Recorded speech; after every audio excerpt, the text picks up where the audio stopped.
YOLO. All right.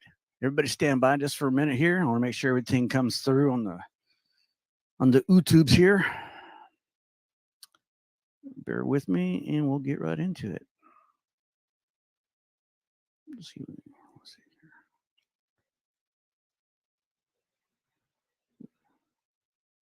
Okay, there we go. Awesome. Okay. All right. We're live. Thank you. YOLO, who we got in the chat? JRGM, thank you for coming by. Appreciate it. We're going to get the show started here in just a few. I just want to go over some quick news, a couple topics. First things first, let's go over class rules. Be cordial and respectful in the chat. And to my guest, do not ban anyone without my permission. The chat is a privilege, not a right. Easy peasy, easy to do. Recently, my latest video with the bitch made simp. I normally don't plan on doing that type of content. It just so happened that somebody decided to hide, on another channel, behind somebody's skirt, and try to slander and defame, my good name, and question my integrity and my relationship with good mother, or AKA Mandy. First off, none of his damn business, what I do, but he felt compelled, to stick his nose where it didn't belong. So he asked, that's his way of asking for attention. So I'm going to give it to him. Balls out. You don't see me, hiding behind, Mandy's skirt, not talking, afraid of, whoever wants to talk to me. You don't see me ducking anybody like that. I don't do that shit. Homie, don't play that. So just wanted to touch on that. Hopefully I won't have to do that anymore. But if it comes my way, I'm not looking for confrontation, but like I said in the past, I'm not going to back down from it. All right, Bandit, Sunkissed. Hey, Sunkissed, how you doing? Good to see you all. Thank you all for stopping by. But ready to get this show rolling. What else is in the news?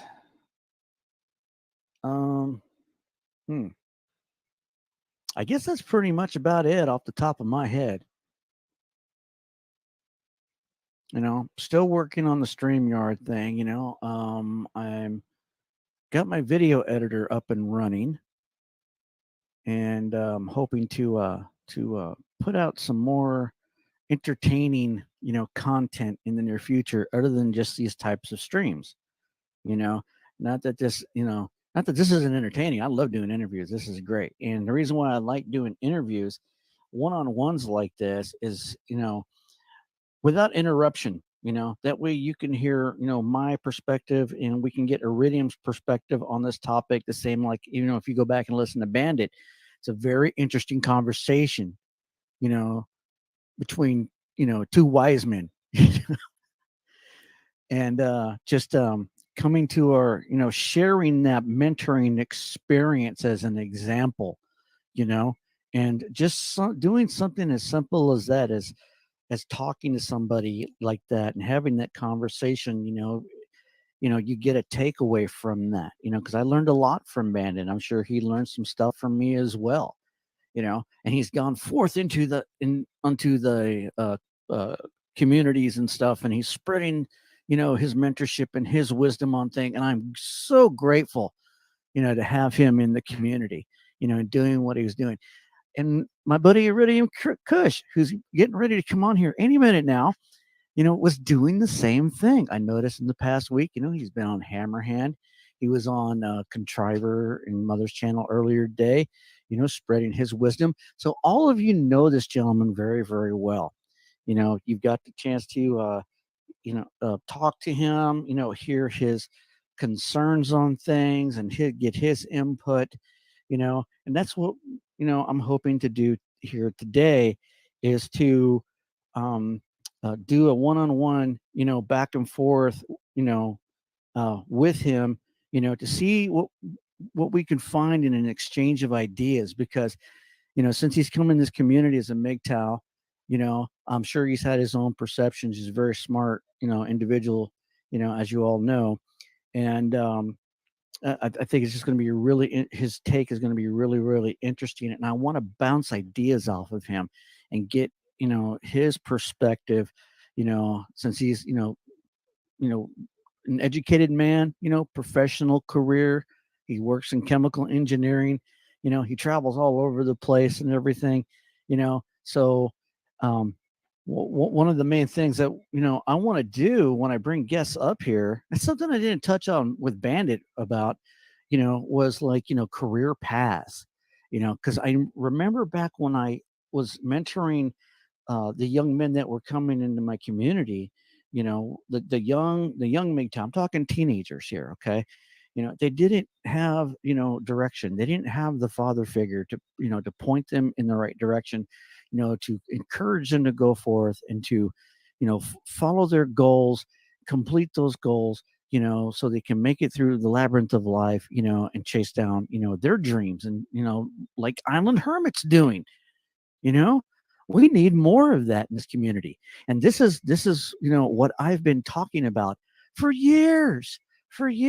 So my question to the entire MGTOW community, doesn't matter what clique or cult you're in, you know or what echo chamber you reside in, you know what have you got to show for your efforts? What have you done, as a MGTOW, to set the example for others and going your own way? So anyway, we're going to go ahead and get this party started. I'm going to bring in Kush here really quick because we're about 6 minutes into it. I usually wait till 10 minutes, and just run my mouth. I'm sure y'all tired of hearing me talk. Let's bring on the Kush. There he is. Hey, everybody. Kush. Good to see you, sir. Just wanted to introduce myself. Just wanted to thank Bullets here, first of all, for having me on your stream, sir. Appreciate it. Appreciate the opportunity to talk and hopefully share some thoughts and exchange some ideas back and forth. So, yeah, I'm not sure how you want to do this. You want to ask me some questions or want me Well, to? normally just like we go with the flow. Like I said earlier, I didn't get any background on Bandit. I just that question just slipped my mind because me and him are so we know each other and we're just back and forth with whatever it is that we're doing at the time. So if you want to give us a brief, I'm sure a lot of people already know a little bit about your background, but if you want to give us a brief synopsis. Yeah, so I grew up in Michigan, Western Michigan. Come from a nuclear family, traditional mother, father, um, and went through high school, went to college at Michigan State University, studied chemical engineering there, graduated, had a brief stint at a job in Ohio, first career job. That didn't work out too well, and then I started at my current employer 25 years ago and to present day employment. So I've been there a long time. I really first swallowed the red pill, I would say, um, right before I graduated college. Would be the time I would say I truly swallowed it and began to understand the world for the bullshit, some of it for what it was. Um, I swallowed the red pill and it worked out very well for me because it allowed me to um, do things that a lot of my fellow career people didn't do. So they would go to a more standard chemical engineering job, just a staff engineer in a plant somewhere. Whereas I started with this small French company that was nearly nearly bankrupt when I started there, in pretty poor shape. And through my help and the help of a very close colleague of mine, over the course of 25 years, we brought it up to being one of the marquee equipment manufacturers in our sector. We are very well respected now. And I just wanted to say that as a MGTOW, that's a success story. I want to share a success story like that with you, that I was able to live that lifestyle, and do it successfully. I did not do it without criticism. It came frequently, and I didn't have a community like this to turn to, um, and I What do you always mean felt by like I was what do you going mean by against. criticism? I'm sorry. Like, what do you mean by criticism? I mean, were you like, did people know about your lifestyle? You know, that you were MGTOW or like what? I didn't like profess that I'm a bachelor, or that my Hmm. intention was to be a bachelor, and I didn't even realize that my intention was to be a bachelor. But I started um, just everything from my familiar influence. My father's Hmm. like, "You got to give me grandchildren, or you got to get married and have kids." And all my friends saying, we're doing that too. You got to do that too. Hmm. You got to follow the rubber stamp path. You got to follow that path." And I said, "Why? Why do I have to? Why do I have to do that? I can do what I want." And that's something I learned. Interestingly, my mother was very influential in that. Um, she taught me really to think outside that box, to really, you Hmm. know, don't think that you can just corner yourself into that one. Don't pull yourself into that. There are other alternatives. There are other paths to take. And I took one of those Hmm. paths, as Bullets for Teeth said it. The Gyno Bridge was out, and I took that exit. I took that exit 2 or 3 exits before that bridge. Think of it that way. Um, Right. yeah. So I did. So I went I on quite a remember, bit. I I don't know if anybody recall. wanted. Go ahead. No, I was going to say, I recall that you said that MGTOW saved you. You Yeah. know, not just from like marriage, or anything like that. But I think you said you had like an alcohol problem or something like that, and Well, MGTOW helped you break out of that. I had always been kind of a heavy drinker, ever since I swallowed the red pill, and it was because of the criticism that I got from a lot of people, and I didn't have communities like this to turn to. I turned to that as Hmm. my coping mechanism, and I've reflected on this a lot, even since we've talked bullets. And I realized that for years and years, I was using that as a coping mechanism. When I'm spending Thanksgivings alone, Christmases alone, I felt I had to turn to something. Well, of course, make yourself a nice martini on Thanksgiving after you make a turkey, or you make yourself a nice drink on Christmas. And it just, that stuff just snowballed. And what happened is, when the coof started a couple of years ago, when the lockdowns happened, and I wasn't able to socialize really with anybody. We were all in our houses working from home, and doing everything on Teams meetings, and just having that access to the bottle, while I'm working from home. And it had been like a peat fire that had been smoldering for a long time, but it needed the right catalyst of drought, which the coof brought on, and that caused it to flare. And it got out of control very quickly, and I ended up in the hospital, in the emergency You room fell for a off the week. wagon, basically, right? I had to fall You off fell the off the wagon. wagon, basically. Yeah, yeah, fell off the wagon. My colleague of 25 years, who I'm indebted to, took me to the hospital. I called him. I said, first time in my life I've ever had to do this. I called him. I said, I got some health issues going on. I need help. I'm out of control. I need help.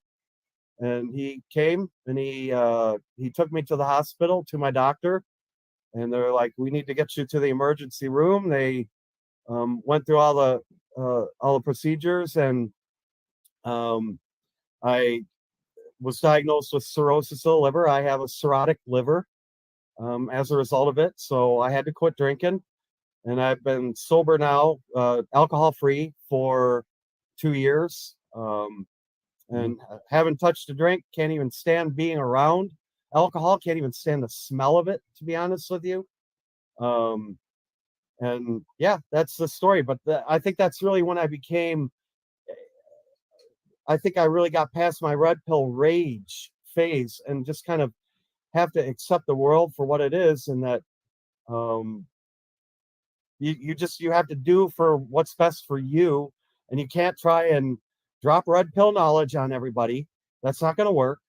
No. And you just have to accept that your friends are blue pilled, and you have to work with them. And you work your way through life. And I've found finally that synergy, that harmony that allows me to seize the day. I can dedicate the time, knowledge, wisdom, and energy that I need to my job, but I can also impart my knowledge, energy, and wisdom to the MGTOW community as well. So this is just to me another outlet, another way of me. Instead of turning to the bottle, I can come out to a forum like this and impart what I've learned, and that's the big pothole that I came into, was the Hmm. alcoholism, or the excessive.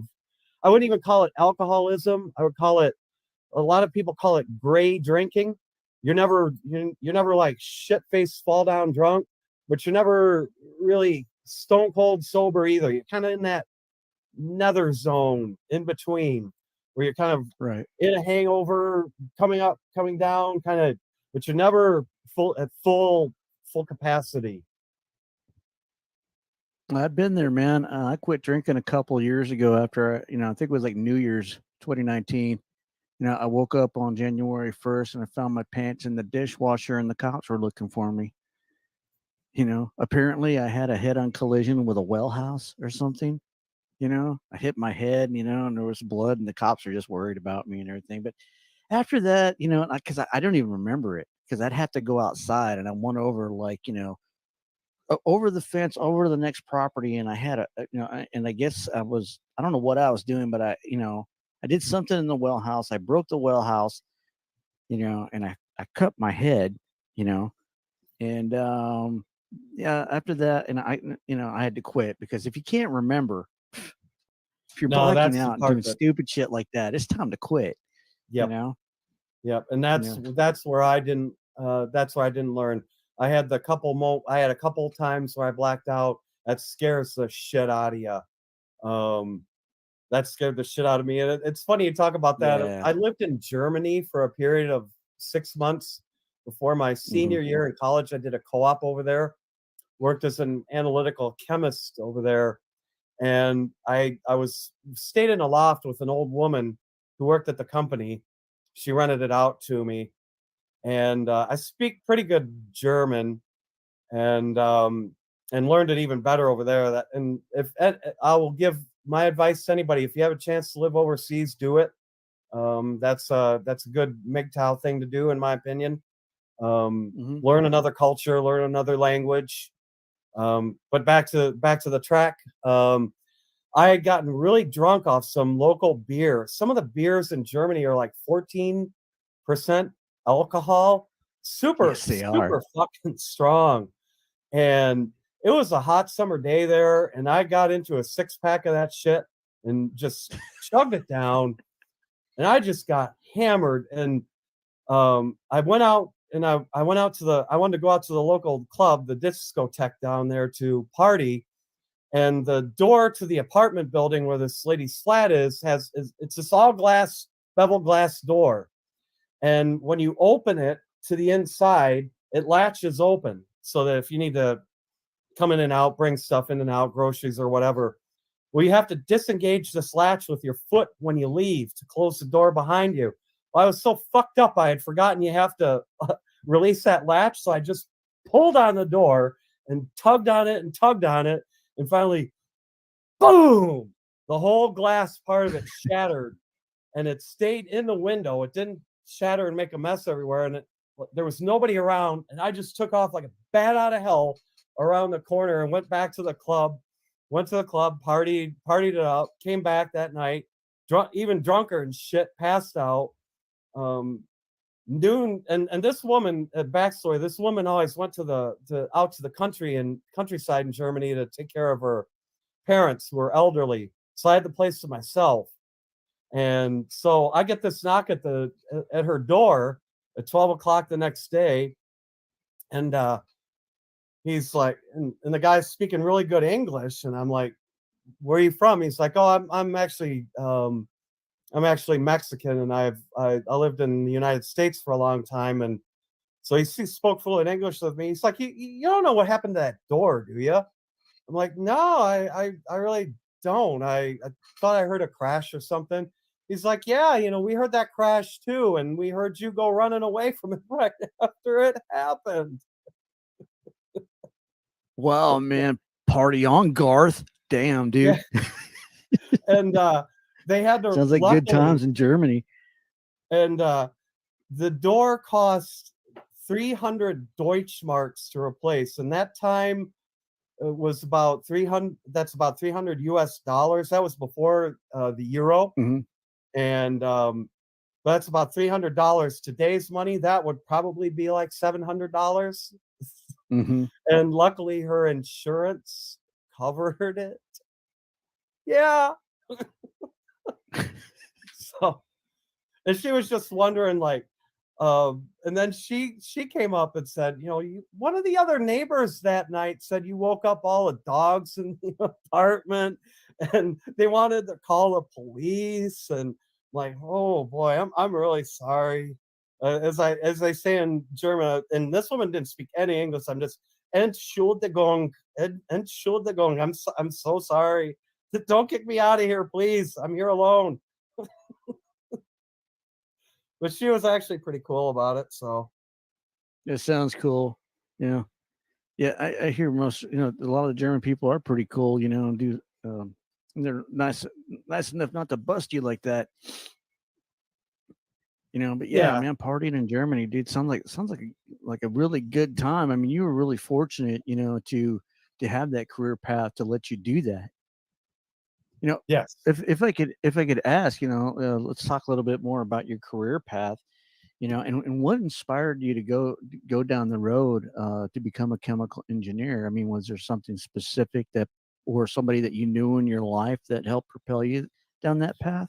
My family, my father's a mechanical engineer, so I was kind of exposed to engineering, math, science when I was a kid. So I was kind of Hmm. predisposed to that Hmm. um, as a child, and but I wanted to study pre-law originally. I went almost a year in college in pre-law, and I'm like, nah, I just didn't seem it just didn't seem like it was my direction. Then I read an article Hmm. in the newspaper about there's demand for chemical engineers. It's a guaranteed job. It's awesome salary. I'm like, I know I'm good at chemistry. I'm good at math. I'm good at the hard sciences. Why not pursue that path? And I took it down that path, and I just ate it up. It clicked. It just clicked for me. Um, Hmm. and I just Did knew you that have was any what like? I wanted to do from that point forward. It clicked. Well, when you were in university, who inspired you that way? Was it a counselor or a teacher or a friend? Like maybe you want to try this out for yourself, or is it just something that you discovered along the way? I discovered it really along the way. It wasn't. I mean, my parents kind of gave me the choice. It's your life. You do what you want with it. Um, they Hmm. have obviously encouraged me at that time. The encouragement was you got to get a college education. You're going to go anywhere. The high school diploma is going to be enough. Um, and I wanted to. Um, my dad had achieved a certain rank in his company in terms of salary and prestige, and he really wanted me to excel above that, and I have. Um, I have. I probably did that as of 5 years ago. I've easily excelled, gone beyond his rank and prowess in terms of clout and professionalism. And this isn't to pat myself on the back. It's to say that I did it through busting my balls. Um, it was not You easy can work. give yourself a POB, man. I mean, you're pretty accomplished. I mean, looking at that bling that you got on there, I mean, you don't get that thing, unless you bust your ass off. You know what I'm saying? Yeah, And that's one reason why I'm glad, gentlemen like you are willing to step up and come over here and have a conversation with me, because one thing that this channel, the main goal of this channel that I'm geared towards, is calling out the MGTOW community, and to step up to be, mentors of men. You know, um, I think a lot of men that come into this community, especially the young men, I'm talking like teenagers, young 20s, you know, I mean, they're basically hormones with feet, and they're not in their right mind. Dealt with a couple of them, that were very depressed. One individual was, contemplating suicide, and I Mm, had to kind of like take him under my wing as a father figure and explain to him, you know, that it doesn't matter what anybody else thinks of you. Go look in the mirror and ask yourself, what do you think of you?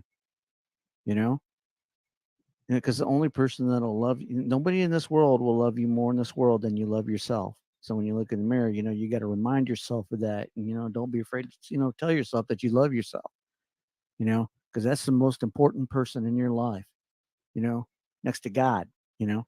So that's kind of like, I wanted to bring, gentlemen like you on, success that obviously had, been successful at life, successful at living a MGTOW quote bachelor for life unquote lifestyle.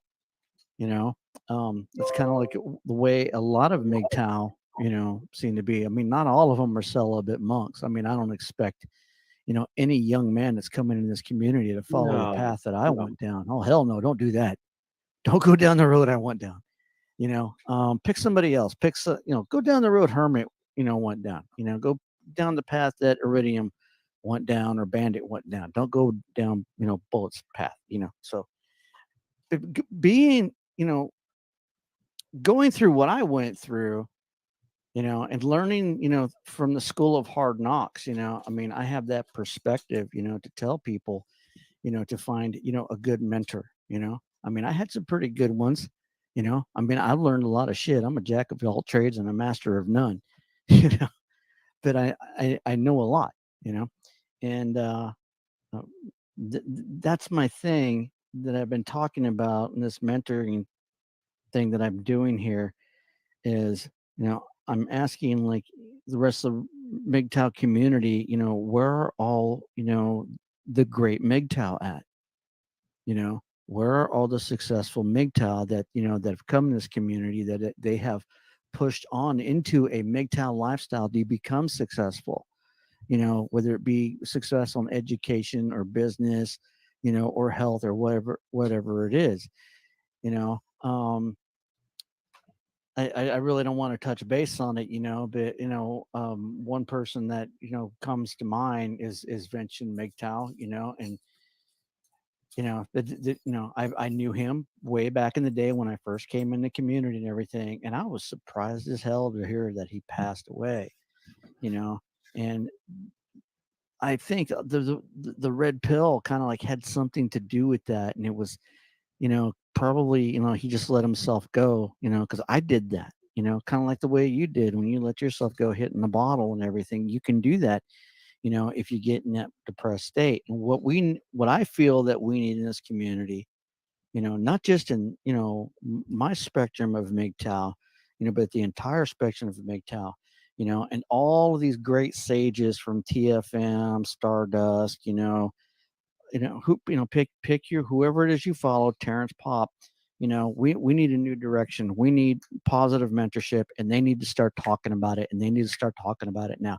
And the only way they're going to start talking about it is if we start talking about it and get that conversation going. Because in my perspective, only having a handful of men to show for, our MGTOW lifestyle, you know, is not enough. We can do better than that. And I think it's time to put, whoever is, promoting MGTOW, we need to put those people to task, you know, and encourage them, to become good mentors and encourage young men, to enter fields like chemical engineering, you know, or to go buy their own island in Hawaii or whatever, So this is some of the stuff that I've wanted to talk about and get out there. And I was just curious to know, what are your thoughts on that type of message? Yeah, I think that kind of stuff needs to get out there. You need to hear the success stories. I hear so much about people talking about things like The new She-Hulk movie, for example. I hear so much crap about this. Um, First of all, it's a movie, okay? If you don't like it, don't watch it. It's a movie. I don't concern myself with that stuff. That's the kind of crap that gets you that's the kind of stuff that gets you riled up. That's the kind of stuff that gets your blood pressure up. That's the stuff that gets you um get your fifis going when they shouldn't be going. And why? For what? I mean, what are you trying to prove? I mean, if you like the I understand if you like the comics and hate to see it ruined, I get that. I love Star Wars. I love Star Wars since I was a kid. I grew up on it. I remember when I saw Empire Strikes Back the first time when I was a kid in the theater. It's still a highlight of my life. I hate what Disney did with the last couple of movies. They woke the shit out of it and they ruined it, completely ruined it. Mhm. It upsets me, but it upsets me to the degree that it needs to. I move on with it. It's Star Wars. It's fictional. It's a thing. It's not something that's going to command my life.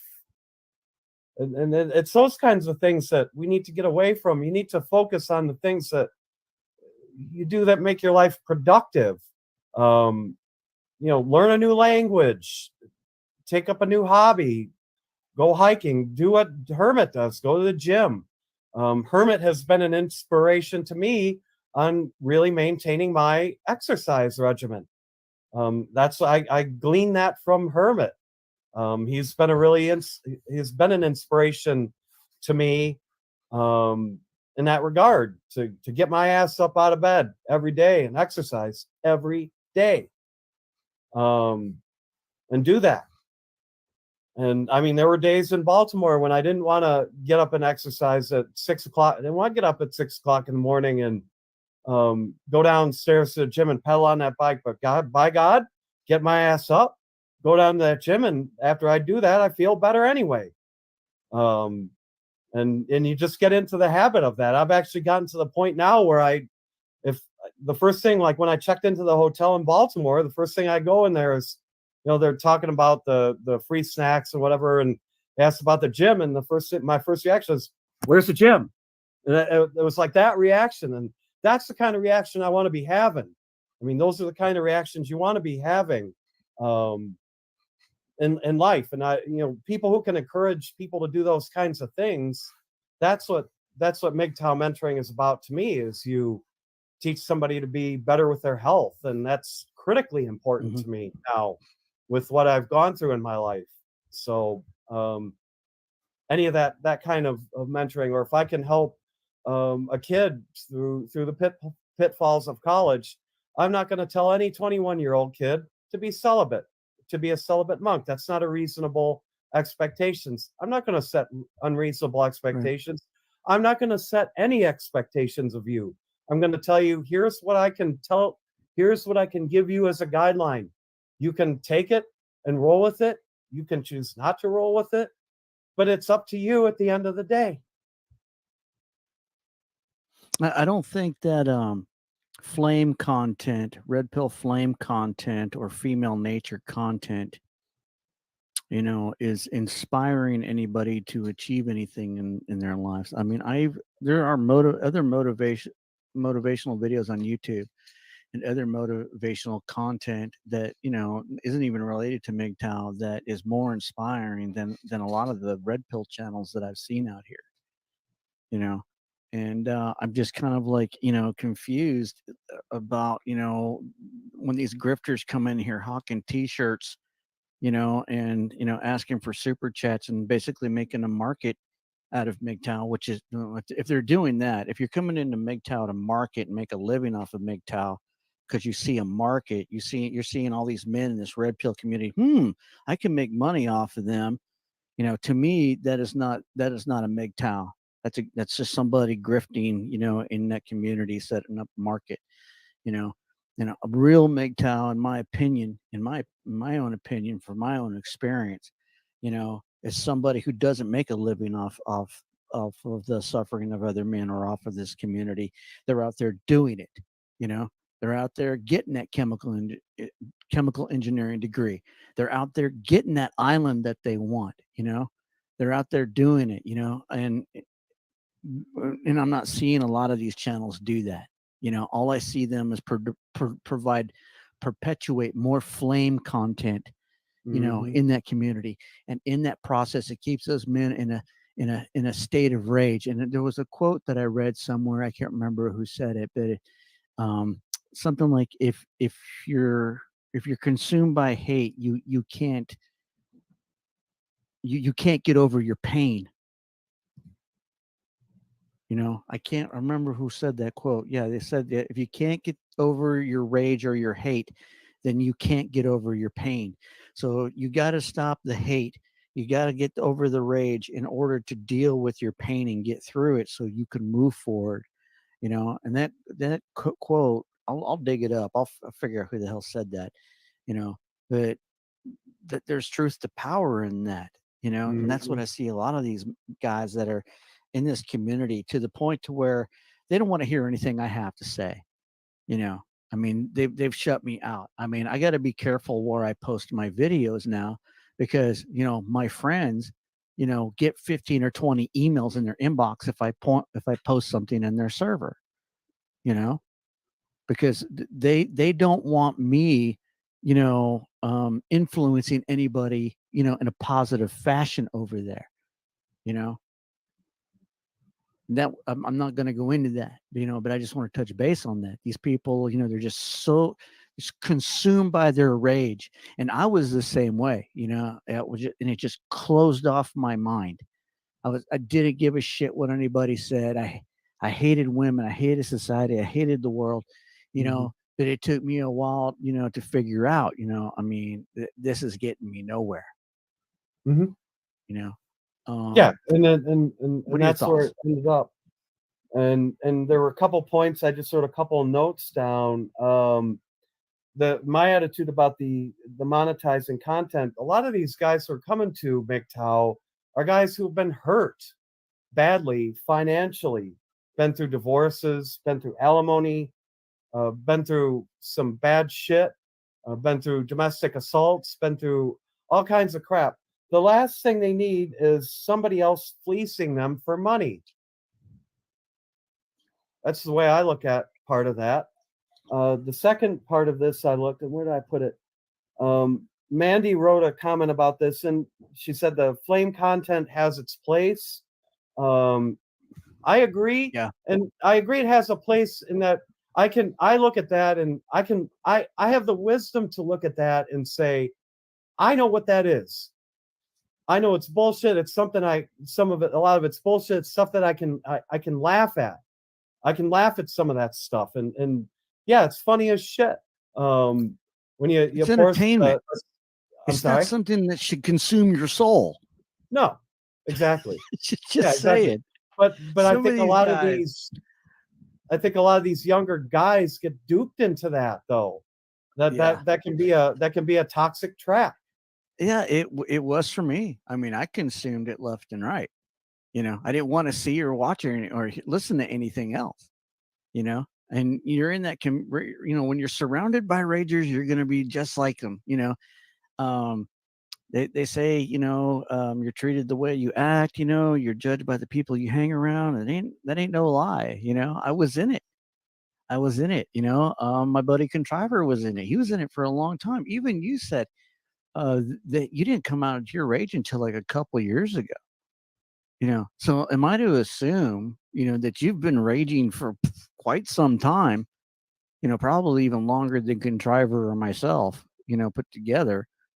You know, how do you you know deal accept that or deal with that? You know, when you realize that, okay, you know, I've been doing this long enough. I mean, because you know, if you've been raging as long as you say you have, I mean, that's a long time, brother.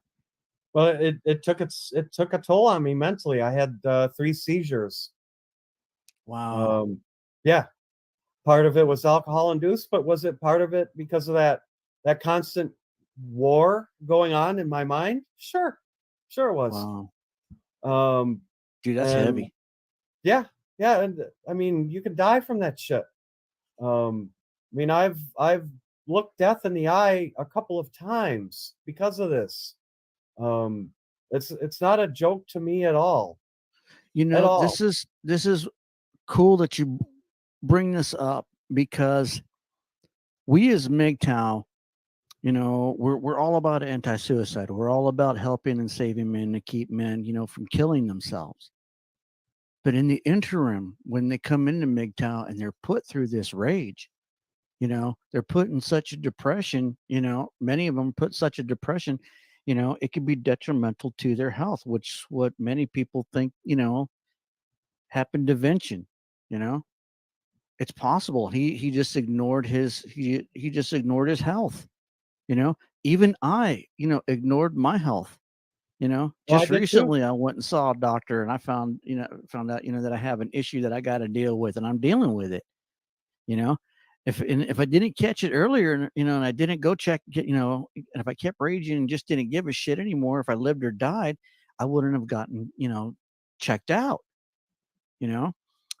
But that's what I'm saying that, that a lot of these red pill raiders don't understand is that, you know, living this type of lifestyle of perpetual hate, if you don't come out of it, it can affect you negatively. If not you, it will affect somebody in your community eventually. It already has, So I'm not here to like, you know, bitch slap the ragers or anything. If I'm here, it's just here to wake them up, Yeah, to that, what's and going on. We've been doing things, backwards. We need a new direction. You know, we need more mentors, positive mentors, and everything to tell the red pill ragers. Like this one individual I had to make an ass whooping video about, you know, that this dude is on a destructive path. He's on a destructive path, and I can't help him. I can't help him. It's up to them. Okay, he's now their responsibility. Okay, if he takes himself out, that's on them. You know, he is if he's in there, if they're allowing him in their community, then they need to take responsibility for him to get him out of that red pill rage, to get him out of that negative mindset, so he doesn't off himself. Because if he offs himself in that community, all it's going to do is prove my point. yeah, yeah, and that's I don't want to see I don't want to see anybody delete themselves, and No, um, I think it some of that stuff kind of almost preys upon people's um economic situation, maybe a little bit. yeah. The key for me is about being a MGTOW is you make yourself successful so that you become kind of recession proof. You become you become resistant, weather resistant to those kinds of things. That's what I've made myself is Hmm. resistant to that. That if the price of gas shoots up $1 a gallon, it's not going to kill me Hmm. financially. But some people, so many people in this country are living on such a razor thin margin that even a slight increase like that for a couple months and it throws everything out of whack. And to me, part of being a MGTOW is being self-reliant and provisioning for those kinds of things so you don't run into those kind of potholes in the future, and you provide men with to beware of the traps that can befall you along the way. Not just spurg out about She-Hulk twerking. That doesn't do anybody any good. I know. That's one reason I can't go over and watch that stuff and participate in that stuff because, I mean, we used to do the same thing, and I understand a lot of the guys that are into it. I'm not trying to pop their bubble. I'm not trying to like ruin their fun or their party or anything like that. But they need to be made aware. You know, like putting each other through struggle sessions and stuff like that isn't going to help you guys. It's not. You know, inspiring. Becoming a mentor to your community. And inspiring the younger generation or even the older generation to pursue a career or a hobby. Or maybe mentor a young teenage MGTOW pleb. into a career as a chemical engineer, or whatever, whatever they want to do, But what I'm saying is that we need more positive mentors, and I'm glad you stepped up, and volunteered to come up, here and talk about these subjects. I know you've done the talk show route on several other, strains and MGTOW channels and everything, but I'm curious to know, has this subject matter ever come up? What subject matter exactly? The I didn't subject quite matter we're follow. discussing here. Oh, you mean spurgang or No, no, no, about oh, MGTOW mentoring? No, mentoring, that doesn't. no, You're the what only I one mean by I've ever that, talked to about this. right, about MGTOW mentoring. When I came into MGTOW, I figured, okay, this is going to be the solutions to my problem. It's going to point me to a new direction, but it never did. The only thing I ran into was a dead end, and everybody, the community fractured and everybody turned their back, and went their separate ways. It was the most, I've never seen anything like it, you know, and I walked away from it for a very long time, to gather my own thoughts and get over my own rage. But now that since I've been looking outside the box, looking into MGTOW, I can see the faults. Hmm. I can see how it fell apart. I can see Hmm. where the philosophy has been corrupted and misled. MGTOW shouldn't be pointing you to a dead end. You know, if that was the case, if this is the best we can do, then we should have just stayed on the gynocentric highway and went off the damn bridge. Because either way, that's where we're at right now. So, you know, everybody, needs to take a step back and look at the big picture. You know, and all the works and everything that we have done, and everything that we've been through together as communities, and this is the other thing I was talking to Iridium before we came on, is that the Southern Poverty Law Center, and a few other organizations have classified MGTOW as a domestic terrorist organization. Looking how back, at everything I've been through, and looking how these communities terrorize each other, I'm not surprised, you know, but nobody wants to have this conversation. Maybe because there's some truth to that. I've invited, doors wide open if any of them want to come up here and discuss this with me. But I'm curious of your thoughts. How do you define MGTOW? I mean, is this what you expected? I mean, has MGTOW been everything that you thought it was going to be? No, no, it wasn't. That I mean, when I first came into this community, I almost thought it was kind of a joke, honestly. And when I first saw some of the stuff, and that's why I kind of approached it jokingly.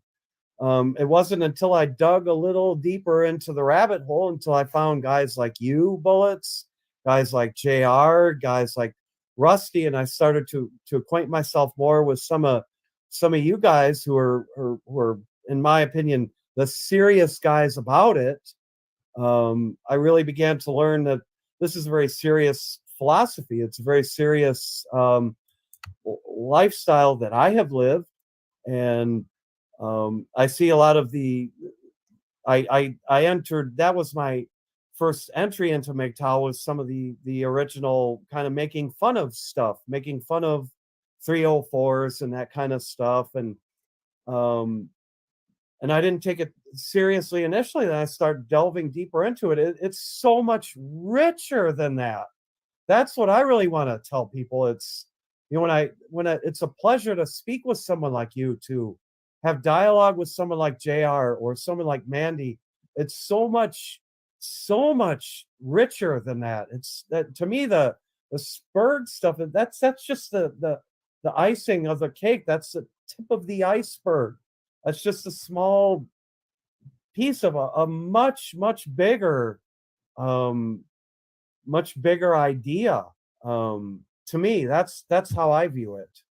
Well, if you watch the Rip Hill Rager video that I have on my channel, and my response to that, they seem pretty serious about their ideology, to the point of they think of it as a religion, you know, and want to put that on me and everybody else, you know.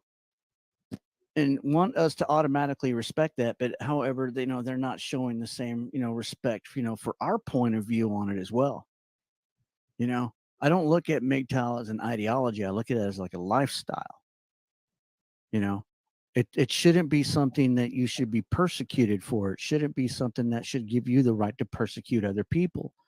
It shouldn't give you the right to put other people through a struggle session. No, absolutely Or not. question, if their lifestyle, doesn't meet, Oh, you don't check the their list. requirements. Ch- Oh, oh, you're not a MGTOW. Nope, you're out. Yeah, exactly. What the fuck is that? Anybody who does that to you, I got news for you. They're not a MGTOW. If anybody ever comes up to you and says, "Hey, man, you're not MGTOW enough," or all that tells you is that that dude's a cultist. That's Yep. from my experience. That dude is looking at MGTOW like an ideology. They're not looking at it, to better themselves. They're looking at it, to as a means to put other people through the pain that they're going through. I think they also use it as a means of control. It's just Absolutely. it's control, and that's not what this is about. It's about being a free-willed individual. That's part of me. The soul of MGTOW is you're free. Mm, Um, and these ragers, and I wrote a couple more notes down. Like they can do what they want. They can do what they want. Um, I think there do need to be some warnings about that. Just some caution. Um, don't let this consume you like a drug. Like just like um, they have to tell the people at the local gas stations here not to scratch tickets at the counter. Why? Because if they don't, they'll stand right there and obstruct all the other customers because they're so focused on that, laser focused on that stupid scratch ticket that they're going to win $100 million. Um, that they forget that hey, there are other people in the line too behind you. Um, you don't want to get so focused on that red pill rage that you don't want that to spill out into other parts of your life in a negative way. You don't want to lash out or act out in a way that could get you fired from a job, kicked out of school, hmm um, in a bad situation where you don't want to be. You want to be able to conduct. Part of being a MGTOW, this is a big one. Part of being a MGTOW is conducting yourself like a gentleman. Here, here. I agree. You know, and being respectful to your brother. Instead of like trying to push him around with some kind of made up ideology that you made up in an echo chamber. That's been my experience. Ever since I was invited in, to these red pill channels back in 2016, and I was invited in the Discord server, and I was in this Discord server. I'm like, oh wow, this is cool. That thing was full. I had like 200 dudes in it, and they're all, we're all raging and shit, and having a good time, and it got a little wonky a couple times. We put each other through struggle sessions. We call each other simp and incels. It was toxic as hell, man. It really was. You know, but I don't know. Me looking back, that was not me. That wasn't me. That was somebody else going through some shit. You know, but it helped me, focus my anger, my aggression, and my rage, you know, on something, you know, because at the time I know I had nothing, man. I think a lot of dudes go through that, and I sympathize with them. I do. The guy I made that video about, dude. I sympathize with him, but I can't have you over here threatening my channel. I can't No. have you over here being counterproductive to what I'm doing. So I have to send you back over to your Red Pill Rager community, and you are now their responsibility. You know, and if you off yourself, man, hey man, sucks to be you. I don't know what else to say to you. You know, other than maybe you should have, opened your mind and picked a different community. Yeah, or just take a bath. My advice to that individual, maybe it would be just take a step back and reflect what Hmm. parts of it are important to you, what parts of it gain do you gain from it in your personal life. If it improves your personal life, then focus on those things. Right. If those things don't, they just make you angry and pissy and nobody wants to be around with you, then get those things out of your life. um, and I agree, um, these struggle sessions and this crap, and I'll hear like these MGTOW people give advice about things, like talk about, this is what I wanted to touch about particularly, like they're giving these advice things, and you want to be careful because some of these pieces of advice, if taken seriously to their full extent, can lead to deleterious consequences. And what I want to bring up is the passport bros thing. I hear the rumblings about this, about guys going to Colombia, to Brazil, to find wives there and all this shit. I would advise strongly against that, and I tell you why. I've been to Colombia. I know what it's like traveling to Brazil. Those are dangerous places to travel. You want to be careful. You go down there, you go with your head on a swivel. You want to speak some of the local language. You want to study up on it. I mean, if you're just going down there to chase tail, you're going to get yourself in some serious shit. I mean, you're going to go into a bar somewhere. You're going to meet some hot girl somewhere. You're going to buy her a drink. You're going to get a drink together. You're going to walk up to the bathroom, take a drink from that drink. You're going to wake up in an alley 12 hours later. Thankful you're still alive. This shit happens. Yeah, with your kidneys missing. Exactly. This shit happens. Just saying, man. Yeah, I had a friend of mine um, a long time ago, and he would go down to Brazil, and he hooked up with a thought down there, and had a long distance relationship with her for like over 5 years, and she took him for a wedding ring and over $1 million within 5 years. And in the end, he got nothing out of it. But he's lucky. He got out of it alive too, and he's still heartbroken over it. I remember he would be on the computer and everything, talking to her and shit. And she'd just be dissing him and stuff, and like, I'm not interested or anything. And she You already just took gotta, him. He's offering her money for attention. It's just good really God. really sad. How simpy a dude can be. And I understand. Loneliness sucks, you know Mhm. but if you're you need some special help if you're that emotionally involved, and cucked by an individual, and they got you like that, psychologically. Yeah. I don't even think MGTOW can help you out of that. Where I think a lot of MGTOW rage propagates, a lot of people think, it's going to, you know help them get through their pain. No, I mean, here Mhm. you can hate and rage, but you got to work through that pain on your own, just like I had to, and many of the guys here in the chat had to. Yeah, and I had to as well. I had to just come to grips with me, and you have to come to peace with it. And that's really what I've found here in the past couple of years, is I found true inner peace, um, by not having that constant rage boiling inside of me. I found peace and sanctity. Um, I've come to accept the world for what it is, that it's mostly blue pilled, that it's mostly a plantation.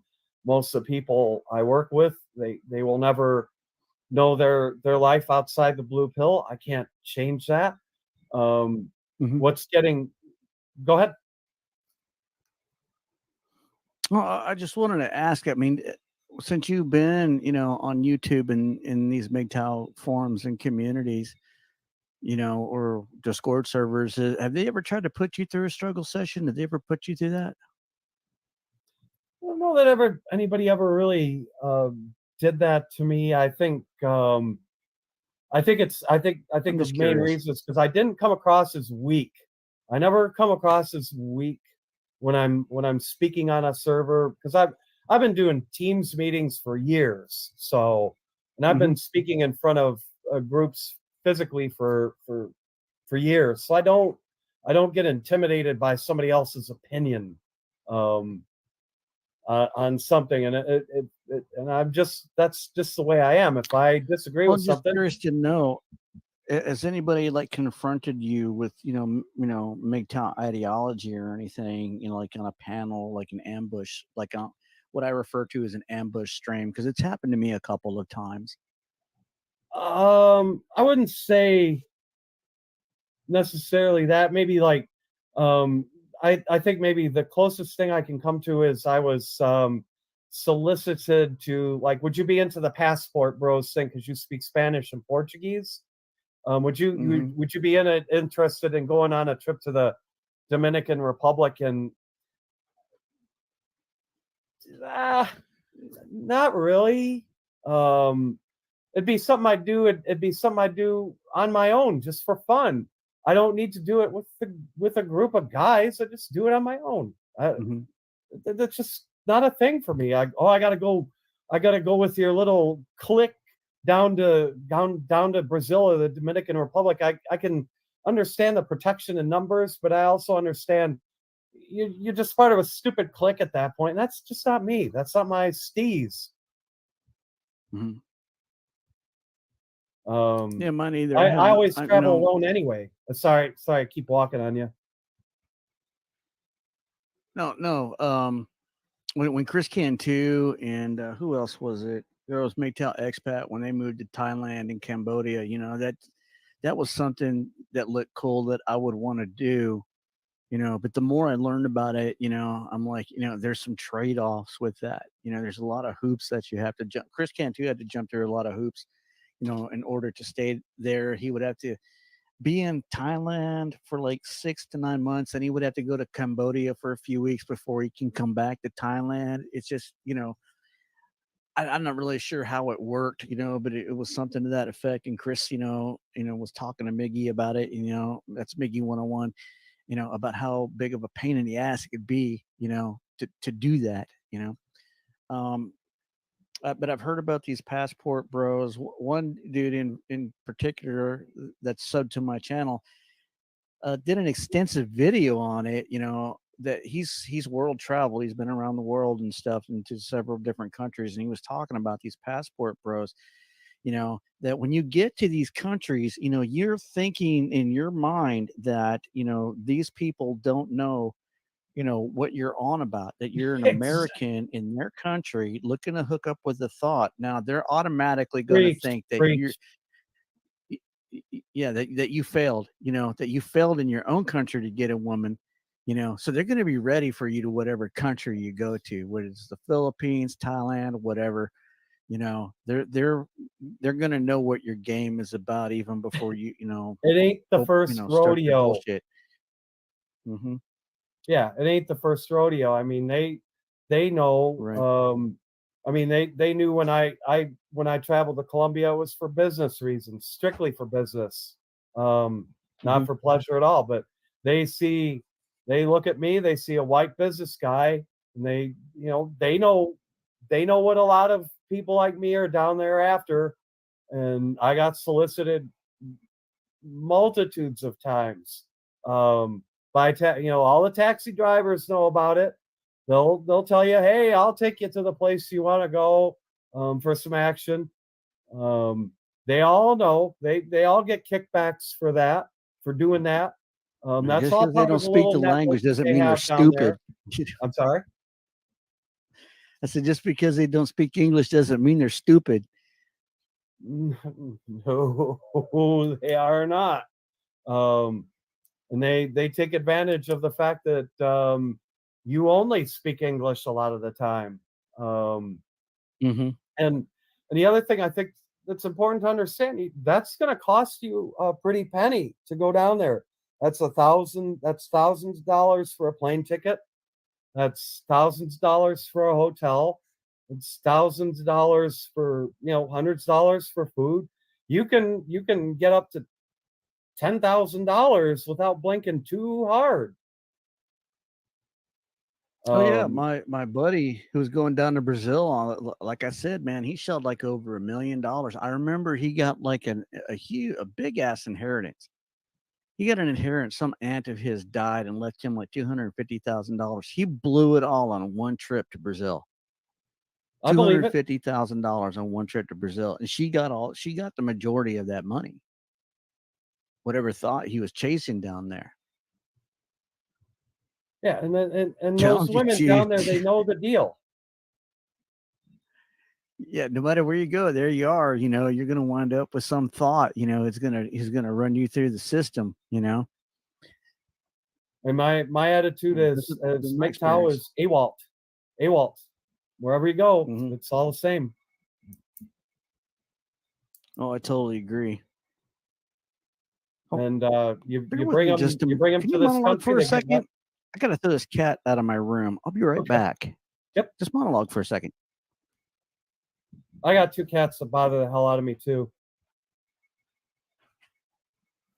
However, you guys have been behaving yourselves surprisingly. And speak of the devil. Primo Okay, Living I'm back. VC, that is absolutely correct. Mexico is cheap. Um, it's corrupt. I agree. And same thing, you want to exercise caution when you go down there.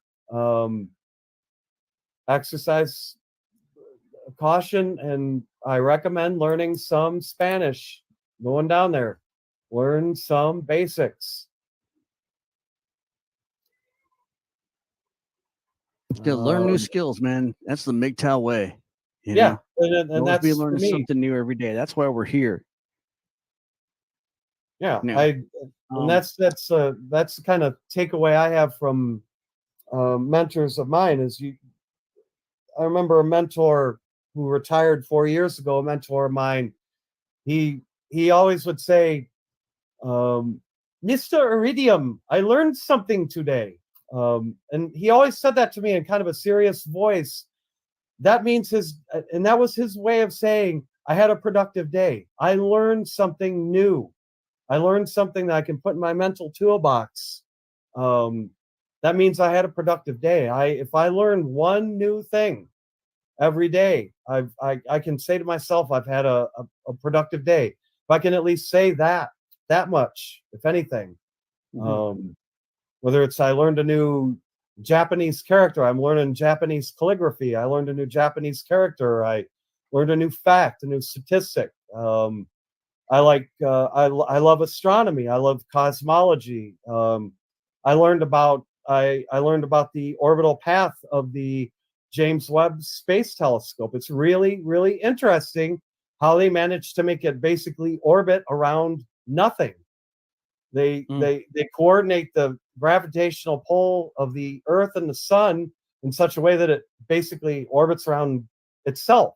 And that's really freaking cool. And I saw a YouTube video that showed the equations of how to do that. That's really cool mhm. stuff.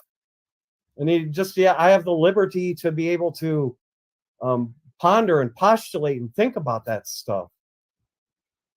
Well, this is a good segue into where I want to go with this. Um, say, like, how would you, if you were in my position and you had a young MGTOW pleb, teenager, come into the community, and because back in the day when MGTOW first came out, it was, it had cool factor to it.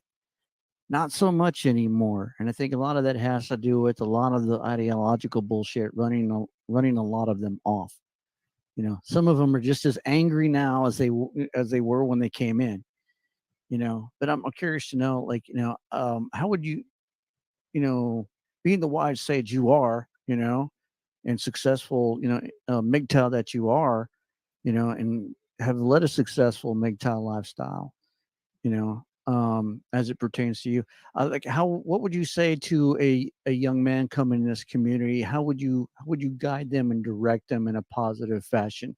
Say, like, if you were going to make an example, for other potential MGTOW mentors, when they encounter a young man like that, instead of just blowing him off, you know, um, being the father figure or example, that they come in here looking for.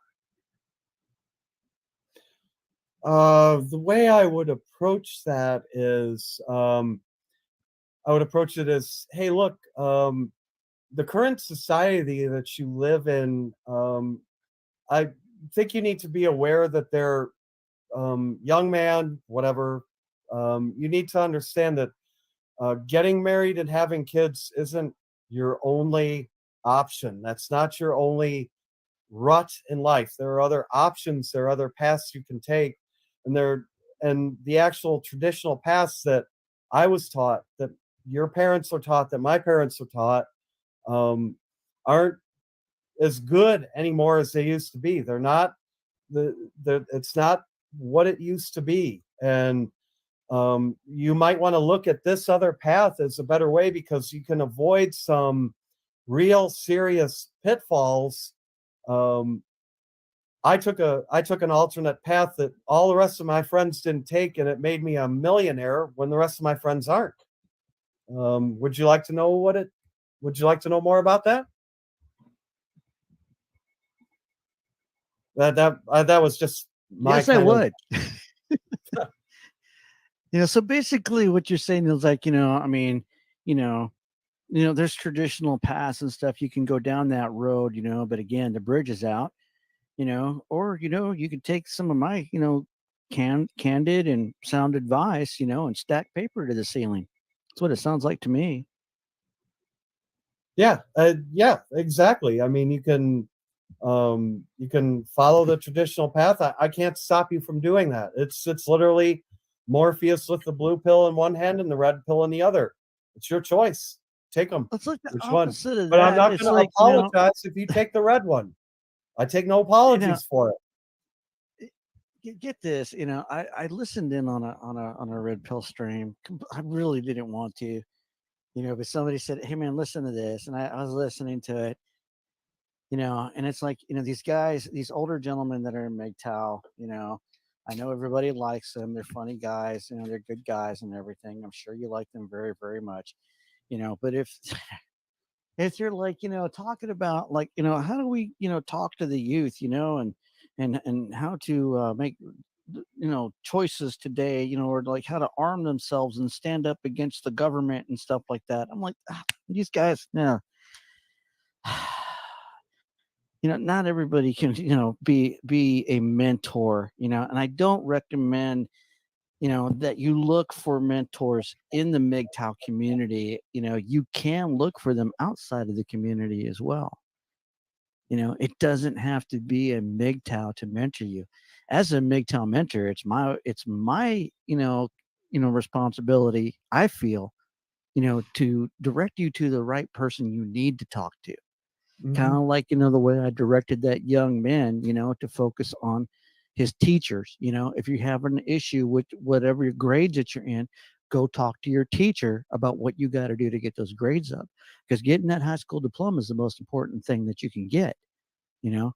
Meanwhile, you got these guys over here, like, they want to talk, mentor the young men on how to take up arms against the government. I'm like, oh man, you guys just don't get it. It's like, no, don't do that. Don't do that, I'm like, That's not a path to success, my friend. No, no, no, no, no, no, no, no. It makes us no. look And bad. Quit teaching people that. yeah, it's just that's silly. And all you do is you're gonna get the glowies on your back. Um, Exactly. you're just gonna get the glowies on your back, and who needs that? And you know, and I hear, like, I'll see in a lot of these streams, people go, "F you, Susie Q," and that kind of crap. You're just making this harder on yourselves. Just, the guy had a bad internet connection on his end. Would you please stop with this, you know, conspiracy theory crap where the world is out to get us all crap? I get a little tired of some of that stuff, Yeah. um, and you touched on a point. I wanted to write some things down. Like my mentors in my career, my first career mentor, he wasn't a MGTOW. he was a married man. He had two Uh-huh. daughters, and I think what he took me under as he was about my father's age, a couple years older than my father. He never had a son of his own, and I think he kind of took me under as kind of a surrogate son, like the son he never had, and he trained Right. me. I'm sorry. Right. Yes. Go on. And he trained me like the son that he never had, and he taught me how to. He was a chemical engineer, a very senior, experienced chemical engineer, and he taught me a lot of the ropes in the industry, some of the basics, and this is what you need to improve. These are the areas you need to improve on. Iridium. This is if you can overcome this, you'll be a much better engineer. Um, and these kinds of things. And the first times I started listening to him, I thought this guy's full of shit. A typical 23, 24-year-old guy. I knew it all. I knew everything about our equipment. And he said to me straight up, "No, you don't. You don't know crap about our equipment." And I was incredulous to that statement when he said that. I was thrown out of my chair. I look back at it now. He was absolutely right. I didn't know shit. I didn't know shit. And he made it a point to try and teach me I have to learn shit every day. And he Right. even said to me, he's like, "You're going to learn the things that even I didn't learn." Why? Because I said so. You're going to learn this shit. I was too lazy to learn it myself. I'm not going to let you get away with that. That was a fuck up I made. You're not making my fuck up. And that's the way he approached that stuff. Dude, Um, that guy sounded like he was based AF, man. It's kind of Oh, like, like he the was a same married thing. man. He was a Yeah. married man who got it. Um, he he was kind of the one who led me to the MGTOW lifestyle. He had the gift of gab when it came to talking in front of customers, and that's why I can talk the way I inherited that a lot of that from him. That prowess and that Right. gift for gab, and that flair and that flamboyancy, and he did that a lot at work because he couldn't do it at home because his wife was so oppressive to him. His wife oppressed the hell out of him. So when he came to work, that was like his big thing. I mean, he loved being Mr. Flamboyant in front of the customers, and I kind of caught on to him that and he would always make the wisest ass remarks. He'd be like, "They change when you marry them. They change when you marry them." And That ain't no I lie. still hear these in my head, and I'm like, that's why I went MGTOW. Right. Well, it's So we have like it's like Bandit. He's married. He's not MGTOW. I mean, he's red pill aware. But it's cool to have him in this community because I was listening to him earlier today. Briefly. And he's lecturing on everybody on economic stuff and financial things. And everybody's just sitting there absorbing that shit like a sponge.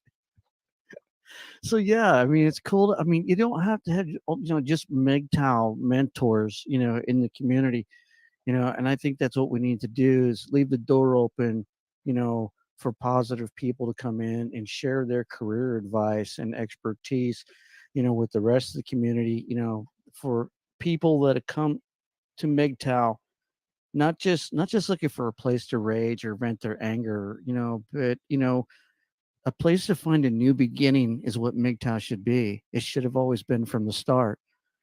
Fuck all the philosophy, fuck all the bullshit, fuck all the tenets and rules. You know, MGTOW should be a path that you can eventually find your own happiness. You know, and if all you're finding is hate and rage, son, you're going down the wrong path. yes, You know, I went the same way. And it took me a while to get over it. And I'm hoping to steer this ship, to a new direction, to give people a way out of that red pill rage into something more positive, so they can go by their own, island in Hawaii, and live happily ever after. yeah, and that's what I love about my life. I'm a bachelor. I'm Hmm. economically, financially stable, secure. I have my house here, Nobody lives in it. Hmm. I do come and go as I please. It's a huge, being a MGTOW is a huge advantage for me in my job, in my career, because all the rest of these all these guys are tied down with kids. So they Hmm. got to make all kinds of arrangements when they travel to be on site at a customer's. They got to figure out who's going to watch the kids. The wife's got to work. Is she not working that week? Are the grandparents able to take care of the kids? I am unfettered with that shit. I can get a call today, right now. I can be in Japan tomorrow. I can be in New Zealand tomorrow. I can be in Brazil tomorrow. Um, I can literally pack up a suitcase and be gone in an hour. These guys can't do that. That gives me a huge leverage that these guys simply don't have. And it makes me more well-rounded, more successful, because I have Hmm. to a lot of times take up things that are not my fort, but I have to force myself to learn it. And it makes me more multifaceted in my own company, and you just grow and you make yourself more powerful that way. Hmm. You become like that, the old tree. um the bigger it becomes, the deeper its roots, the harder it is to uproot it. Exactly. This is one of the reasons why, I want to bring, gentlemen like, you and Bandit on here, to show, you know, the other red pills, that are coming in the community, that there are other paths that you can take. It's not the end. Just because, it doesn't really matter how old you are. You can always go back to school to improve yourself. It's never too late, to go to college and be a chemical engineer if that's what you want to do. Yep. Especially if you're a young MGTOW and you just got out of high school with that high school diploma and you don't know what to do with your career. This is a mentor right here that can help point you in the right direction of what you need to do, to prep for that, to get that degree so you can go into this type of degree so you can stack paper to the ceiling like my brother Kush here. That's awesome. We need more of this. This is what I'm saying. Yeah, and it's what makes me an advantage, such an asset. It makes me an asset to the company. This is the key thing, guys. It makes you an asset to Dude, it your makes you an company asset because to this community. That's what I'm saying. It makes you an asset to the MGTOW community. The same as it makes Bandit an asset to the MGTOW community. I mean, you gentlemen are just so full of freaking wisdom, that you can pass not just, even to other, gentlemen out there, they've been in MGTOW community. I mean, if you're looking to learn how to mentor somebody, it doesn't if you're going to mentor somebody, and you can't, help that individual, you can always recommend them to another mentor. You can recommend them to a bandit. You can recommend them to a hermit. You can recommend them to a Mr. Kush, you know, that's going to, help, and it may not work out for them, may not be what they're looking for. But the thing is this, it's kind of like, I had a friend of mine tell me a long time ago, actually, I think it was my parents, told me the hardest job in life you'll ever have is looking for a job. Mentoring is no different. One of the hardest jobs you'll ever find, in your life, is finding a good mentor to help put you down the correct career path. That's going to, where you're going to find your own happiness. Few make that. I mean, look how many we have over the past 5 years since I left. The only one I've ever seen that's really, it took Island Hermit to bring me out of my shell and start producing video content again, because they finally produced an example, after 5 years. Let me get this right. After 5 years, the best you can do is one Island Hermit. Where I had at least half a dozen in my clique, back then, you know, and they went on to other careers, and are living their life. They're not online, in these cliques raging, for 7 or 10 years. They moved on. They want MGTOW. They want their own way. That's what they're supposed to do. They go out there, find their own happiness, even if they got to make their own mistakes and learn their own lessons. That's how this is done. But anybody that's like, you know, treating like an ideology and just raging and doesn't see in and out from the red pill rage. You can't help them, man. you know, they got to come out of it, and I can't help those people if they're not willing to help themselves. Yeah, and I think that has to be a self awakening, maybe a self Hmm. awareness um, kind of thing. You just have to become. Uh, I think that's what happened to me. I became more self aware that um, you know I tried to live with the red pill rage and integrate with the blue pill community and try to pretend to be still part of that community when I just should have just said no, just be me, be iridium, be who I am, be who I like Hmm. to be who I like to look like, and fuck all the haters, fuck everyone else. And Hmm. you have that self-awareness and you got to make the realization. It came to me after I spent the time in the hospital that you know I'm not going to live forever. I have a limited number of sunsets here on this planet, and Right. I've got to make the most of those days above ground, um, and I can't live those days in fear of somebody making fun of my hair or shit testing me about some stupid crap. I can't live my life worried over that kind of silly little Yeah, stupid don't shit. waste your time with Spurgs. Don't waste your time with Spurgs. Okay. From my point of view, I am very, very thankful that, you stepped up, and did something that they're too afraid to do themselves. You know, as far as I'm concerned, you're more of a man than they are, because you stepped forward, you answered the call, to step up, as like I said, we need more father figures in the MGTOW community. We need more mentors for men to follow.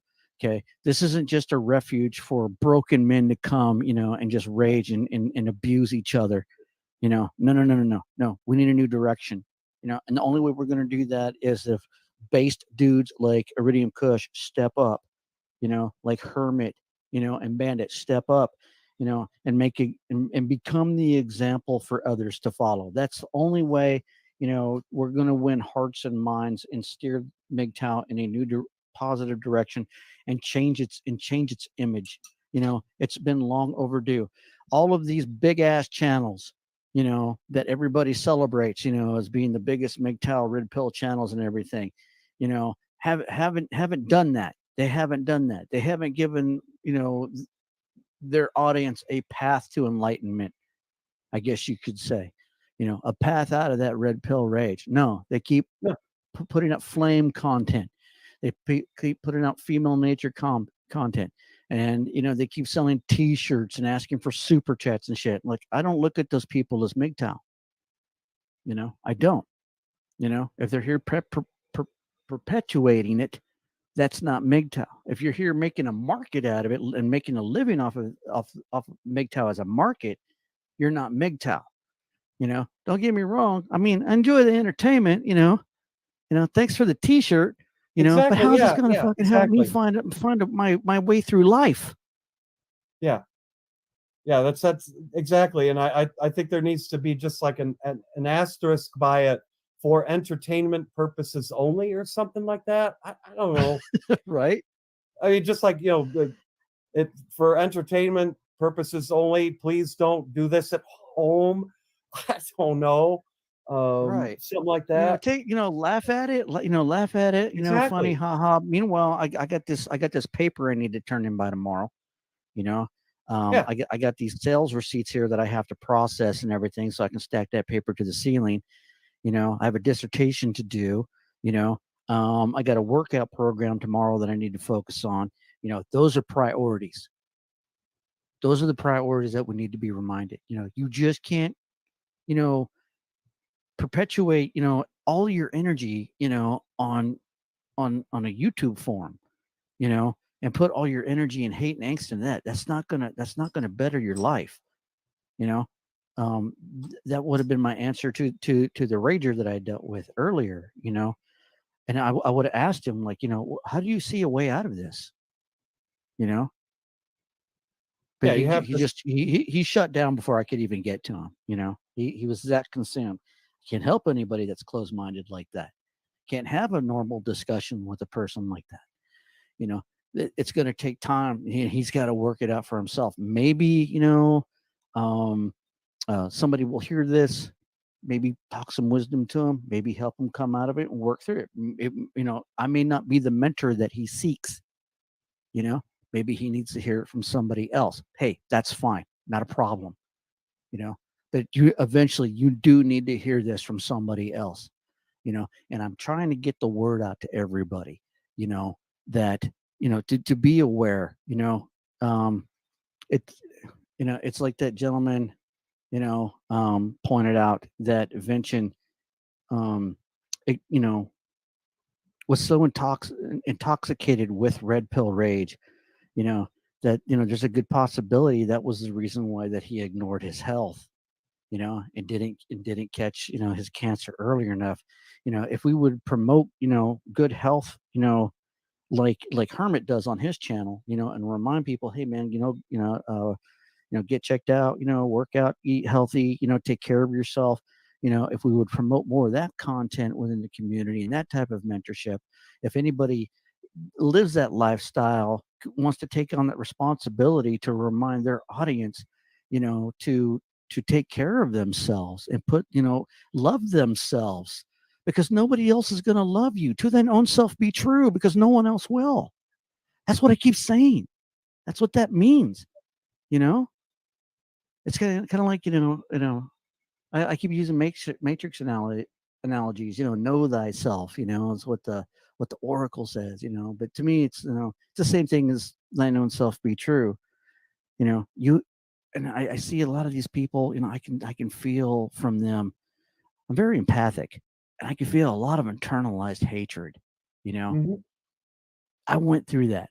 You know, even as empathic as I am, you know, I was a bit narcissistic in my rage. You know, I didn't want to hear anything what anybody said. That's why I think what took me so long to come out of it is because I was surrounded by the same type of people going through that. You know what I mean? I had that problem too, where I felt narcissistic, like I was above this. I like somehow I had the key to some knowledge that they didn't had, and I was waving that over their heads, and I could it just it was counterproductive.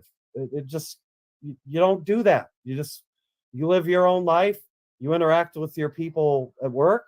I interact with my people at work as I need to, and I talk with them about the things I can talk with them about, and leave it at that. And try and force an ideology um, down their throat. I tried to drop some red pill sprinkles on my colleague of 24 years, and he kind of started listening to me a little bit. And then I think Mhm.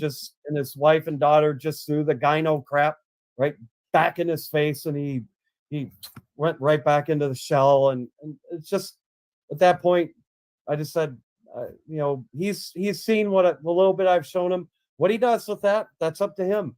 He Mhm. may have a realization a year later after his kids have been to college for a while, and he's has more alone time to think. He may come to me and say, "Hey, Iridium, talk to me about those things you mentioned a few months ago when we were at lunch in Boston." And yeah, okay, fine, we'll talk about it. You want to go start the morning with a cup of coffee? We'll talk about it or something like that. Otherwise, if you don't want to talk about it, I'm fine with that too. You live your life, I'll live mine. Um, that's the way it works.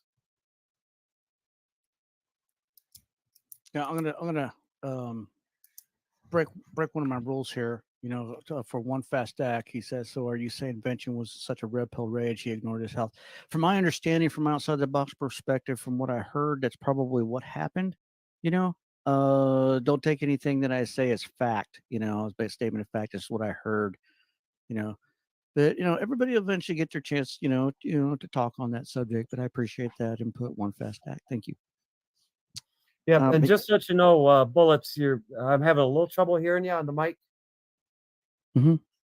Yep, Is that's that a little better. better? That's much better. Okay, I probably Much wasn't talking directly in it because I was standing up trying to read that. You know, but yeah, everything. And I really don't know too much. about the vention scenario, other than what I've heard. Okay, um, nobody has ever come up to give me the full story. So everything's pretty much outside the box.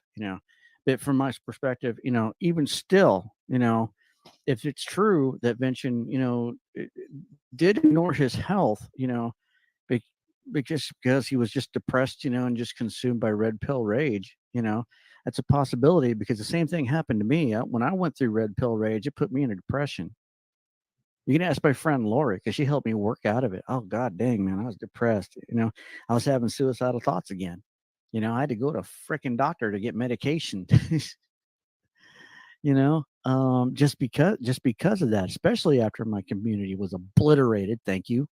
You know. So yeah, I mean, I can see that happening. I can definitely see that happening. You know, and that's why I think it needs to be brought to light. As somebody who went through that and survived through that, I think my testimony, deserves to be heard. Just as much as anybody else's. My MGTOW experience hasn't been 100% positive. 80% of it's been Same here. shit. Yeah. I think it's only 20% good, 80% shit. I mean, pretty much the 80-20 rule right there. You know, it's been shitty. You know, I mean, like, yeah, I get like everybody in the MGTOW, with these clicks and everything. They don't want to hear anything I have to say. They don't give a shit about me. They don't give a fuck about men. They say they do, but their actions speak louder than words. You know, they don't want to work together. They're just over there doing their own thing, spurging on each other, and doing struggle sessions. They're doing the same thing they've always been doing, over and over and over and over again, expecting a different result. You all know how that goes. You Yeah. know, uh, And I mean, yes, hell yes, I'm here to drag skeletons out of fucking closets. That's why I'm here. Absolutely, because that's what it's going to take. You know, if I have to call TFM and everybody else, who destroyed my community for being the shills they are, fucking A, that's what I'm here to do. And I don't care who likes it. It's the goddamn truth. It happened.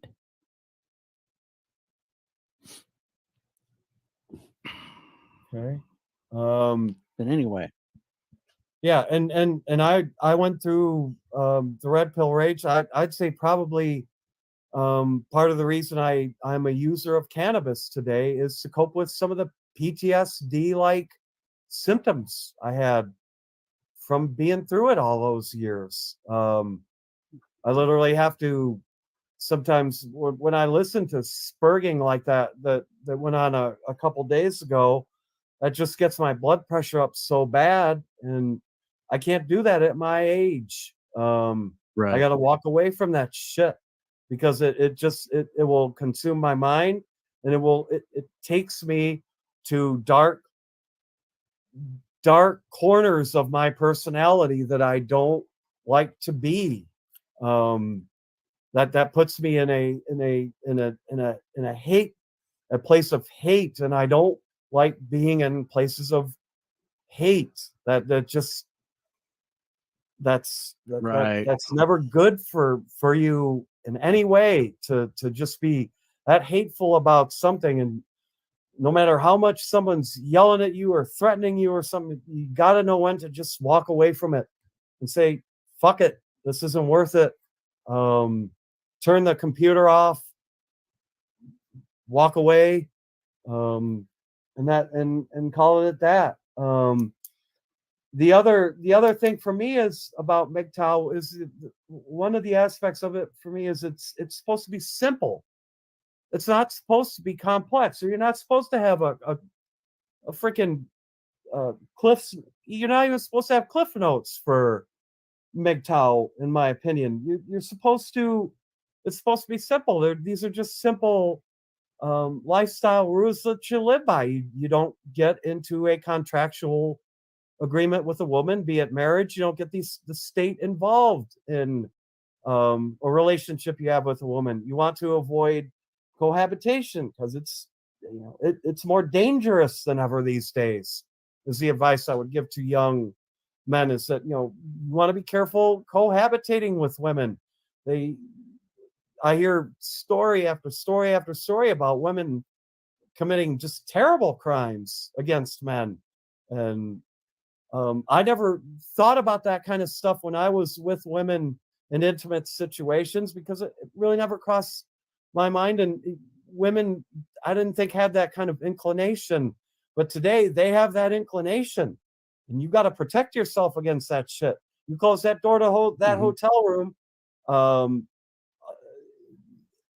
it's all bets are off. I mean, if she pulls a knife and she pulls a stiletto knife and sticks it in your back, you don't know, you got to protect yourself from these things. That's how I look at it. Is MGTOW is a form of, for men, it's a form of protection against these gyno traps, as you call them.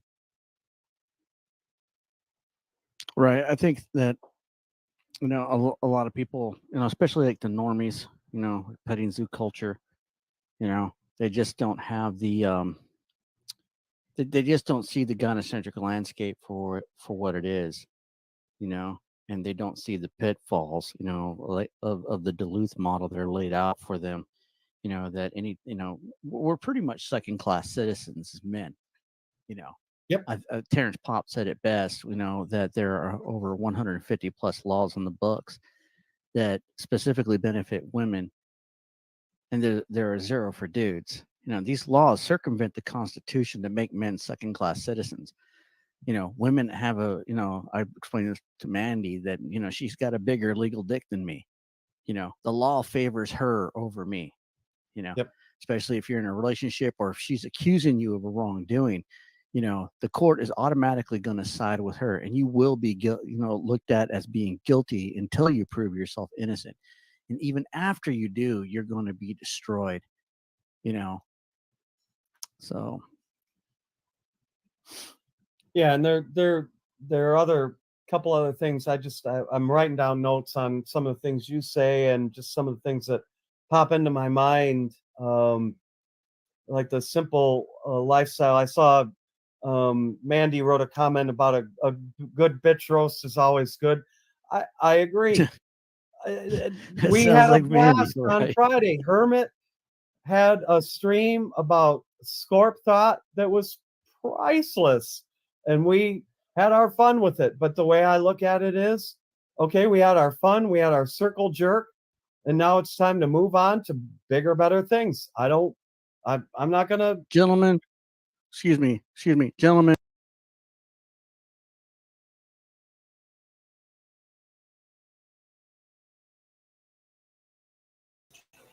All right, that's where I'm going to stop this. All right. That's about when it went downhill. Man, that was a good conversation flow, though. Yeah, I do enjoy a crazy bitch bashing circle jerk myself, but not primarily. Rusty, are you still here? His mom is in the hospital. I am sorry to hear that.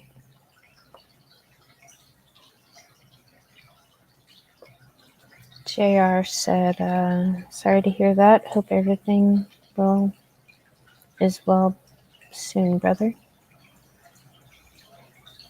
Bandit said, give her our blessings. Here, I'm going to drop the link because I know Bandit wanted to come up. And I think Nella Wolf wanted to come up. Also, Iridium Kush for conversation. Yeah, Nella Wolf says, wish a speedy recovery for your mom, Rusty.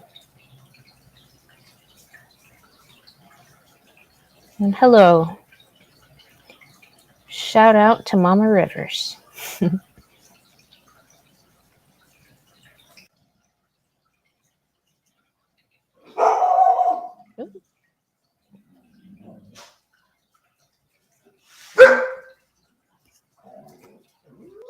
Hello, sir. How are you? Hey, up and see you put me there. All right. Hey, how you doing? Good. How are you? Good. Did you get my email? I did. Yes. Good. And it doesn't look like you're going to let me get away with my terrible Not a damn thing. or spelling. Nope. I was like, oh man, is it time for me to actually start caring about that kind of shit? We have to at some point. We have to. I'll work on it. Kush, you have to understand, I've spent my life in science and math. English, So I don't have get I. it. I don't get it. It just, there's so many things I'm like, this doesn't make sense. I'm the kind of person that loves shopping at Aldi because it has one brand of ketchup. So knowing the difference between and using the correct yours, I'm like, oh God. It's just that really to someone that really conveys a certain level of Yeah. intellect, and it doesn't Yeah. convey a desirable level of intellect. I'm just saying. Yeah, no, I get it. And that's why I don't even like emailing people or writing people. I'd rather just talk to people. That's what I'm good at, is just talking. Hey, Bandit's here. Hello, Bandit. What's Hey, going Nella on? Wolf. Hey, what's up? How's everybody doing today? I'm doing What good. happens? Good. Yeah, doing Yeah. great. Yeah, so I guess I will let y'all have this so you guys can finish some mentoring conversation or whatever it was that you guys wanted to do.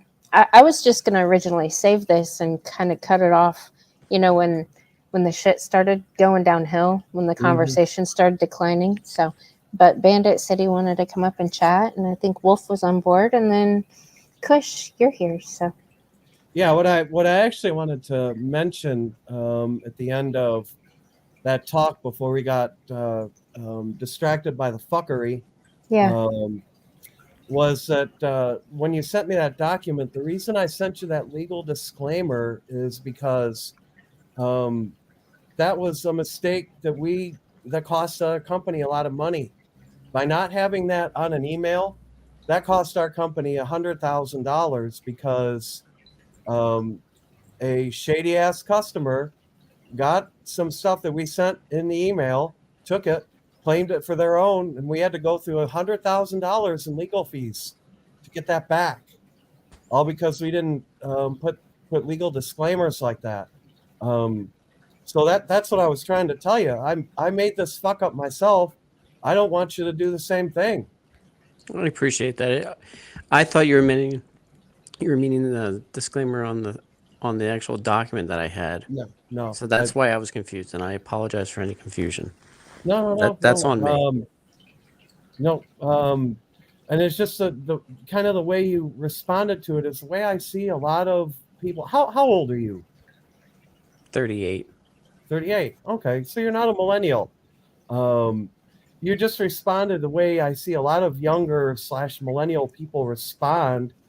You kind of gave me kind of a snarky rebuke, or at least it came across to me that way, and that's why I was a little upset, because I actually looked at that while I was at work in my office real quick, and I just immediately noticed that. That came to me, and that's why I wanted to respond to you about it immediately, because that's, if you're sending stuff out to other people, I don't know, but I want you to make sure you're covering yourself. And I didn't get the sense that you appreciated or understood that. You were kind of looking for, I already got it, I gotcha. It came across that way. That's all. And I got to work on that, and I'm sorry. I didn't mean it to come out that way, and I did include the disclaimer in my emails now, so I do appreciate that. Yeah, and it's not like I'm telling you specifically to do something or not do something. It's just I want you to understand my philosophy behind it. Why that's important. Why there are lots of people like me. I have colleagues of mine who would rip you off on the drop of a dime. I have shaken hands with some filthy pigs, man. People who have no problem with ripping people off for millions of dollars. Mm. Don't trust anybody. You got to cover yourself. You got to protect yourself. It was another thing I wanted to talk to Bullets about. You just got to wake up with the mentality every day that you just wake up. Everybody wants to screw you. That's exactly what I was Yeah. getting. Who's Yeah. going to rip me off today? Who's Yeah. going to fuck me over today? Yeah. Just assume that somebody out there is trying to rip you off, has a snake oil scam, something that they want to sell you. That's just bullshit. And you gotta see through that. Self-protection is super important. Yeah, it's a shame that we live in that kind of world, but I get it. You're completely right, and it That's just not a sucks. shame. That's It is the world we live in, and you have to accept that. You're right. I used to think as you did. I used to think that in a good world we have gentlemen's agreements. We all shake hands and walk away from the table and have an understanding. I've had that happen, and you see an email a week later that's completely contrary to what we talked about, kind of thing. And it's like, what are you doing? That's the world we live in. You gotta make sure that shit is documented. You gotta back your stuff up. It's self-protection and self-preservation. You are the only one who's gonna protect you. No one else is gonna do that. Well, unless it's crazy bitches, then I got those. All right, gentlemen, I'm gonna go. I have some stuff to do, but enjoy the panel, and I'm gonna keep listening. Let me know if y'all need me for anything, okay? So what are you gonna do? Are you just gonna leave it open here, or just like you're gonna go off and do something, or? Yeah. Well, Bandit wanted to Okay. discuss some stuff. I'll listen. Well, you kind of inspired me to talk about like more of the mentorship stuff because of your life story that you were talking about before. So I went to add, said, okay, we're talking about youth mentorship and how like there is none anymore. So yeah, there isn't. We don't live in that age anymore. That's old now compared to millennials. Yeah, there's nothing left. Every organization seems to be a shell of their former self. It's either accepted other people to make it so you can't do anything now that you used to, or you add, we'll just call it a certain group of the population in, and all the guys decide I have to compete now instead of working together. They got to alpha each other, which is annoying as hell, especially when you're trying to teach somebody something. It's really annoying. But like, I know a lot of people we talk about like morals, ethics, values, and it seems like the only thing that teaches that kind of stuff is churches or some kind of religious organization or some kind of youth group, because there's no adult version of mentoring with that sharing morals, because no one can agree on what morals are because they never grew up with any morals. So it's kind of like, how do you instill morals into a society that's amoral? You kind of have to look at what worked in the past and modify it for the future to meet the current needs. And I thought, being an ex-Boy Scout, taking in those morals and everything just to show that there is a way to do things and bring it to mentoring and bring it to, whatever space you want to talk about could probably inspire people to, do the next step. I mean, the only thing that really screwed the Boy Scouts is allowing girls in, but that's another discussion for another day. Yeah, it was such a shame when that happened. It was a shame when I read about them. Like, oh my God, really? Yeah, I mean, because you went from an organization that if you became Eagle, you actually went into the military as an E2. You actually went in a private first class instead of a buck private. So you actually gained a leadership role right when you joined the military just for being an Eagle Scout. That's how revered it is. And the fact that like you had letters from senators and everything else and congressmen and all this other stuff just for getting it, and it actually gave back to the community and doing all the stuff that we all talk about and we can take these kind of, bullet points and then apply it to any kind of organization or leadership you want to talk about.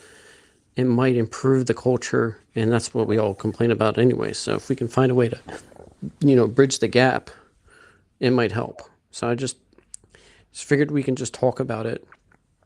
But like in a sense, the first 12 tenets I can go over each one, but the first 12 tenets kind of cover all the morals and ethics on a non-religious basis that you could possibly have, except for one. And I don't know. I was kind of curious, Kush and Wolf, if you guys had any viewpoints on these 12 principles and see what you guys view on them. So, Sure, go ahead. Shoot. It'd be great to talk about. Yeah. Well, what's the principles?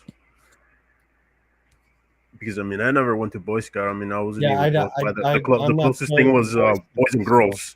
Boys and Girls Club. I get it. It kind of has a nerdy kind of context to it. I understand that, but it did teach, especially people that were not really outdoorsy, how to be outdoorsy, how to be self-reliant, how to, do things on your own and not relying on someone else to do it. Push you to the limits. Understand where your limits are and how to grow and how to ask for help. So all this stuff to actually develop your leadership skills, develop who you are, especially on the ages of like 12 to 19. That's kind of like a important kind of concept right there, trying to develop what kind of man you're going to be for the rest of your life. When nothing in your life at those ages are kind of constant, everything's kind of wishy-washy. So it's hard to do this on the phone, but it's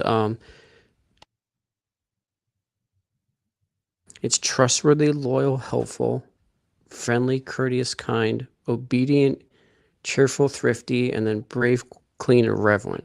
So we can go through each one and kind of talk about what that could be for different aspects. Now, I'm not saying it works for everybody, but just as a 12 basic tenets, there's different ways of looking at each one. Like clean doesn't just mean, body clean. It's spiritually, it's mentally, it's physically, like you're held to a certain standard. So that it's more than just being physically clean. It's mentally, it's all that stuff. Discipline, right? Discipline, basically. Yep. Discipline. Yep, that's where the discipline comes in. Is actually in the clean part, not the other ones. And then you have, everybody knows trustworthy is number one for a reason. Loyalty, which is never taught anymore. Helpful, it's pretty obvious. If the key one is thrifty and reverent. So there's different, they don't tell you have to, the old school Boy Scouts, you actually I'm going had to stop right there. Do Yep. you know what the difference between thrifty and cheap is? Yes. What is Thrifty is using your mind and your resources on a limited budget and getting as much value out of that limited budget as possible. Being cheap is just buying low quality just to save a buck. Or neglecting things just to save a buck. Yes, correct. Yep. So thrifty would be instead of buying something new, taking like you have a hole in your shirt, sewing a little patch to fix the hole. That would be thrifty. Yep. Compared to cheap would be buying $1. Making use of resources that you have. Yep. Okay, good. So especially in this world, everybody's used to just, materialism. I just, it's got a hole, I'm going to burn it or throw it out and call it a day. Or if someone, like, let's say my neighbor has like let's say a PS5, right? A PS5. I gotta get that PS5, right? Or someone has an Xbox X Series. I want to get that. Keeping up with the Joneses, throwing away the old shit that doesn't work anymore, like that, right? Mm-hmm. And the other thing is, if you notice, all of these they're all values and they're principles. So this is what you stand for. Now, if you don't want to be in an organization that has these standards, that's fine. It's just not meant for you. And this is what I wanted to talk about more. They're basically saying in a nutshell, here's the ground rules. If you don't want the ground rules, leave. That used to be the way that the motto used to be. It used to be follow these rules, otherwise you're out. If you didn't like it, tough, tough. And I think, Tough cookies, yeah, as they say, tough cookies. and yeah, and I think we need to start going back to that route. We shouldn't be catering. The 99% should not suffer for the 1%. Yeah, because I mean, if they don't get their way, they're gonna. Oh, I'm gonna tell my center. I'm gonna make this. I'm gonna make a fuss, because that's what they want. They want to get their way. They want to make as much, noise as possible to get people interested. Because it's like, well, it doesn't apply to me. It doesn't go for me. I want this to change. Your saying is no. This is how it is. This is how it's always been, and this is how it should be. Not change because you Correct. want it. Yeah.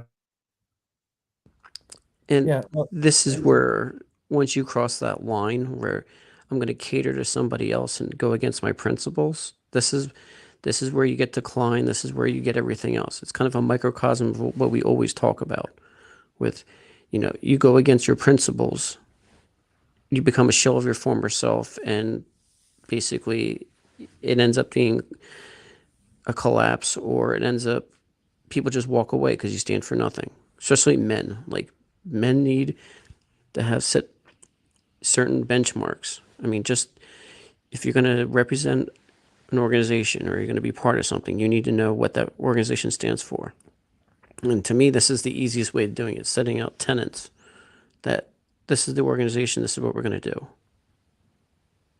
And like, I mean, this is just the basic. If you went to that's the law. If you went to the motto, it would be prepared. But the other thing is, you have the basic. You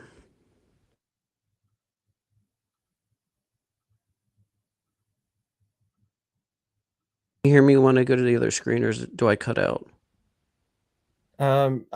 You cut out for a second. Yeah, it's painted.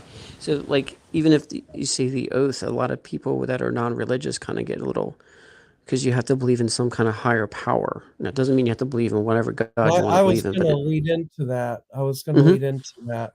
go ahead. Regarding what you're using here as a model, the Boy Scouts. I was going to ask, is that the right?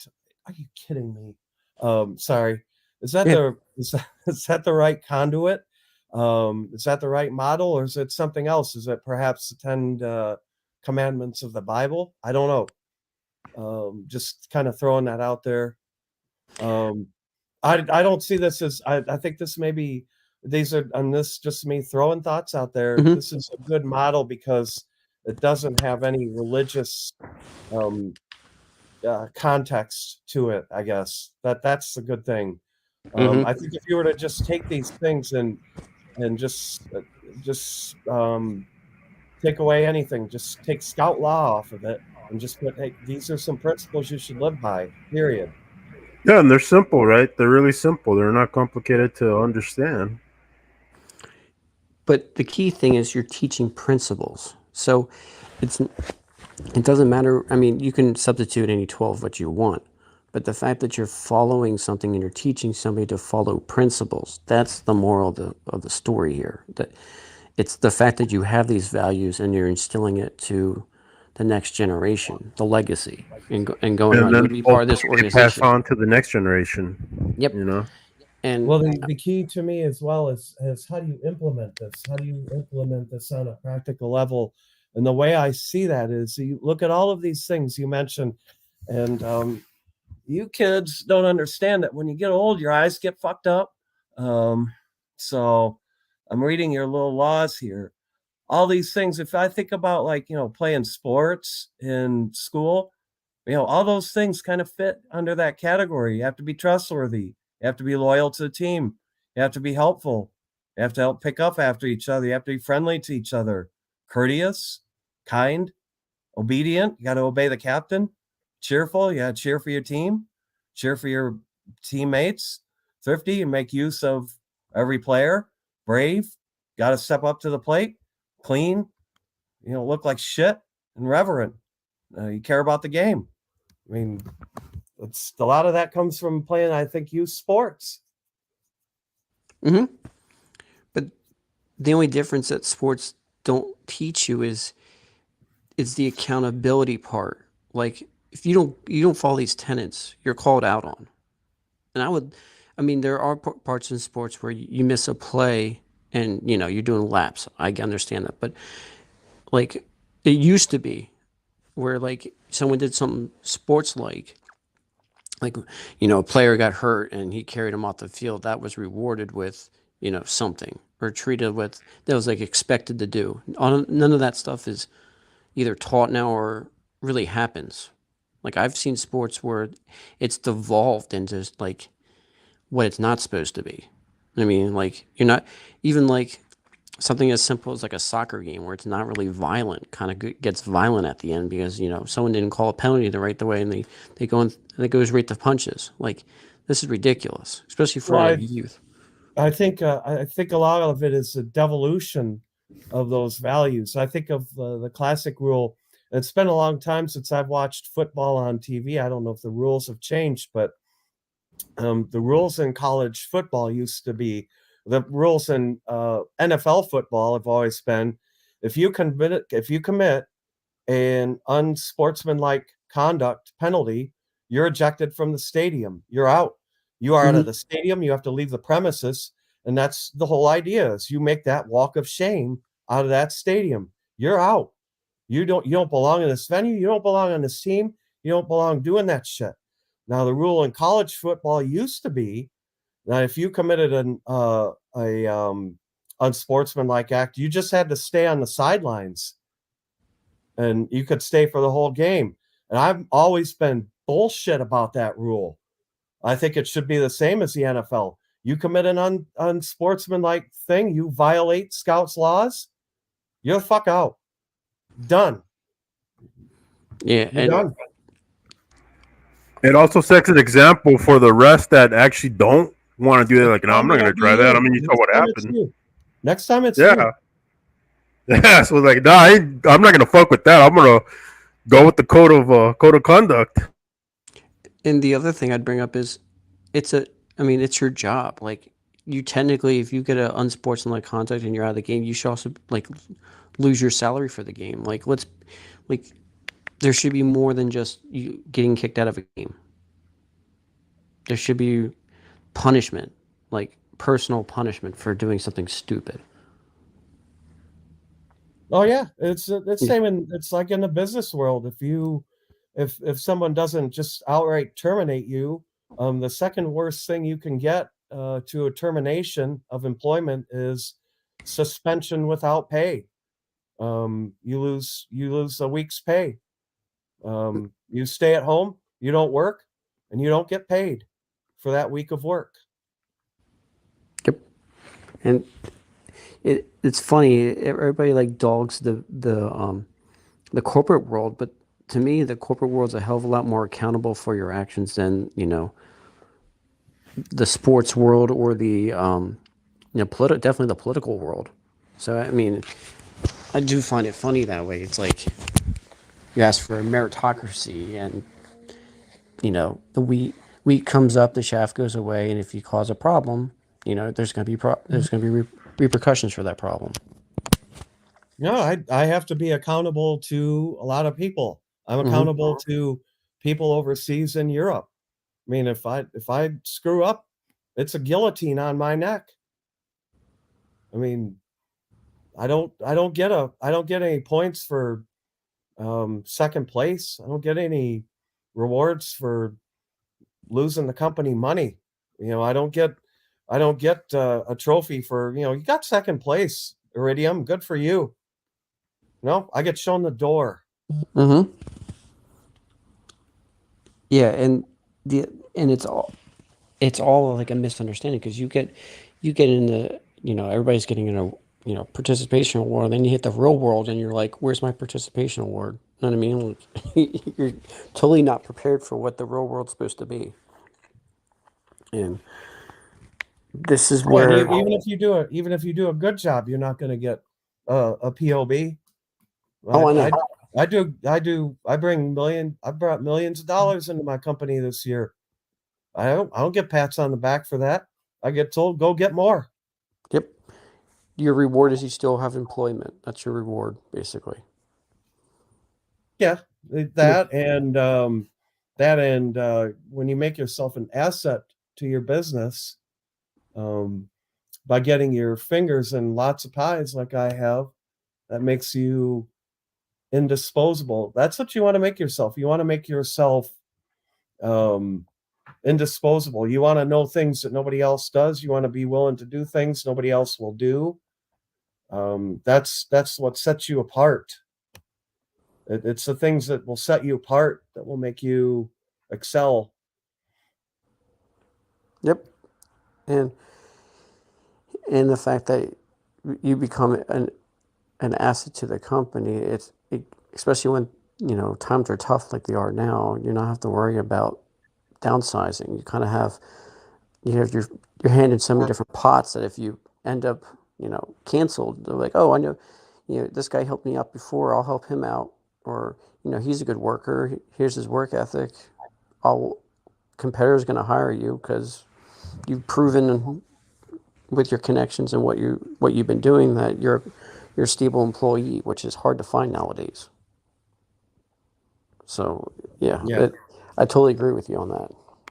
Yeah, and I think the key is to my success, I would say, was going the small business route, um, not just going into some big corporation, because the small business route allowed me to or allowed me to force myself to make critical decisions with very little guidance or um, help or anyone to say, hey, in this situation, you do this.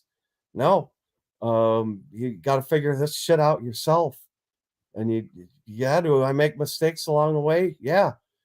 I mean, I've already trained now 5 people in my company of about 7 people. Um, and yeah, that's how it works. You make yourself indisposable. I personally always thought it was a better approach to be a jack of all trades than That's what I am too. As a Yep. result of being in a small company like this, it makes you a jack of all trades. So I'm not just a chemical engineer, I'm a mechanical engineer, civil engineer, chemist. Um, I do all those roles. I'm a marketing guy, I'm a sales guy, I work trade shows. So I do it all. Mm-hmm. I mean, I do everything from putting crates together on machines to working on the machines. I get grease on my hands and I use a pen too. Do it all. And you're irreplaceable at this point Pretty because much. Pretty much. basically they get rid of you. Good luck trying to find a replacement for you, especially that are willing to your knowledge, expertise, and your work ethic. I mean, that's one thing they definitely don't have today is work ethic. I mean, as a whole, like you're guaranteed to keep a job at this point if you just grind. If you're just willing to work and not complain, keep your head down, do what you're told. You're more of an asset to a company at this point than someone that has a college degree. Yeah, at this point, At the this point, problem the problem is there aren't enough people stepping up to fill my shoes. That's mm-hmm. the problem. Um, we can't find people here. Um, we've been looking for years. Um, and we're in competition with 2 major employers here who are US government contract companies. I can't name them. Mm-hmm. I Uh, understand that. they likewise are huge employers and they can't find engineers. Um, so I just have to go along and do what I can do. I'm just pretty much constantly underwater at my job, doing doing what I'm doing. That's the way it is. I Is it? guess GM is good mother is leaving here. She said she left a message. Sorry. It's okay. I was just curious. Like, is it a problem of skill talent, or is it a problem of knowledge base, or is it more stepping up to the plate? What would be your biggest gripe right now? Part of it, I think, is the geographical area where I live in is influential to that. I bought an hour east of Albany, New York. Okay. So very far, kind of really off the beaten path in terms of New England. I mean, for people who love living out in the country, this is awesome. It's an awesome place to live. You have 4 seasons. Skiing here is awesome if you love that. Boston Pops Orchestra come out here to a place called Tanglewood and perform.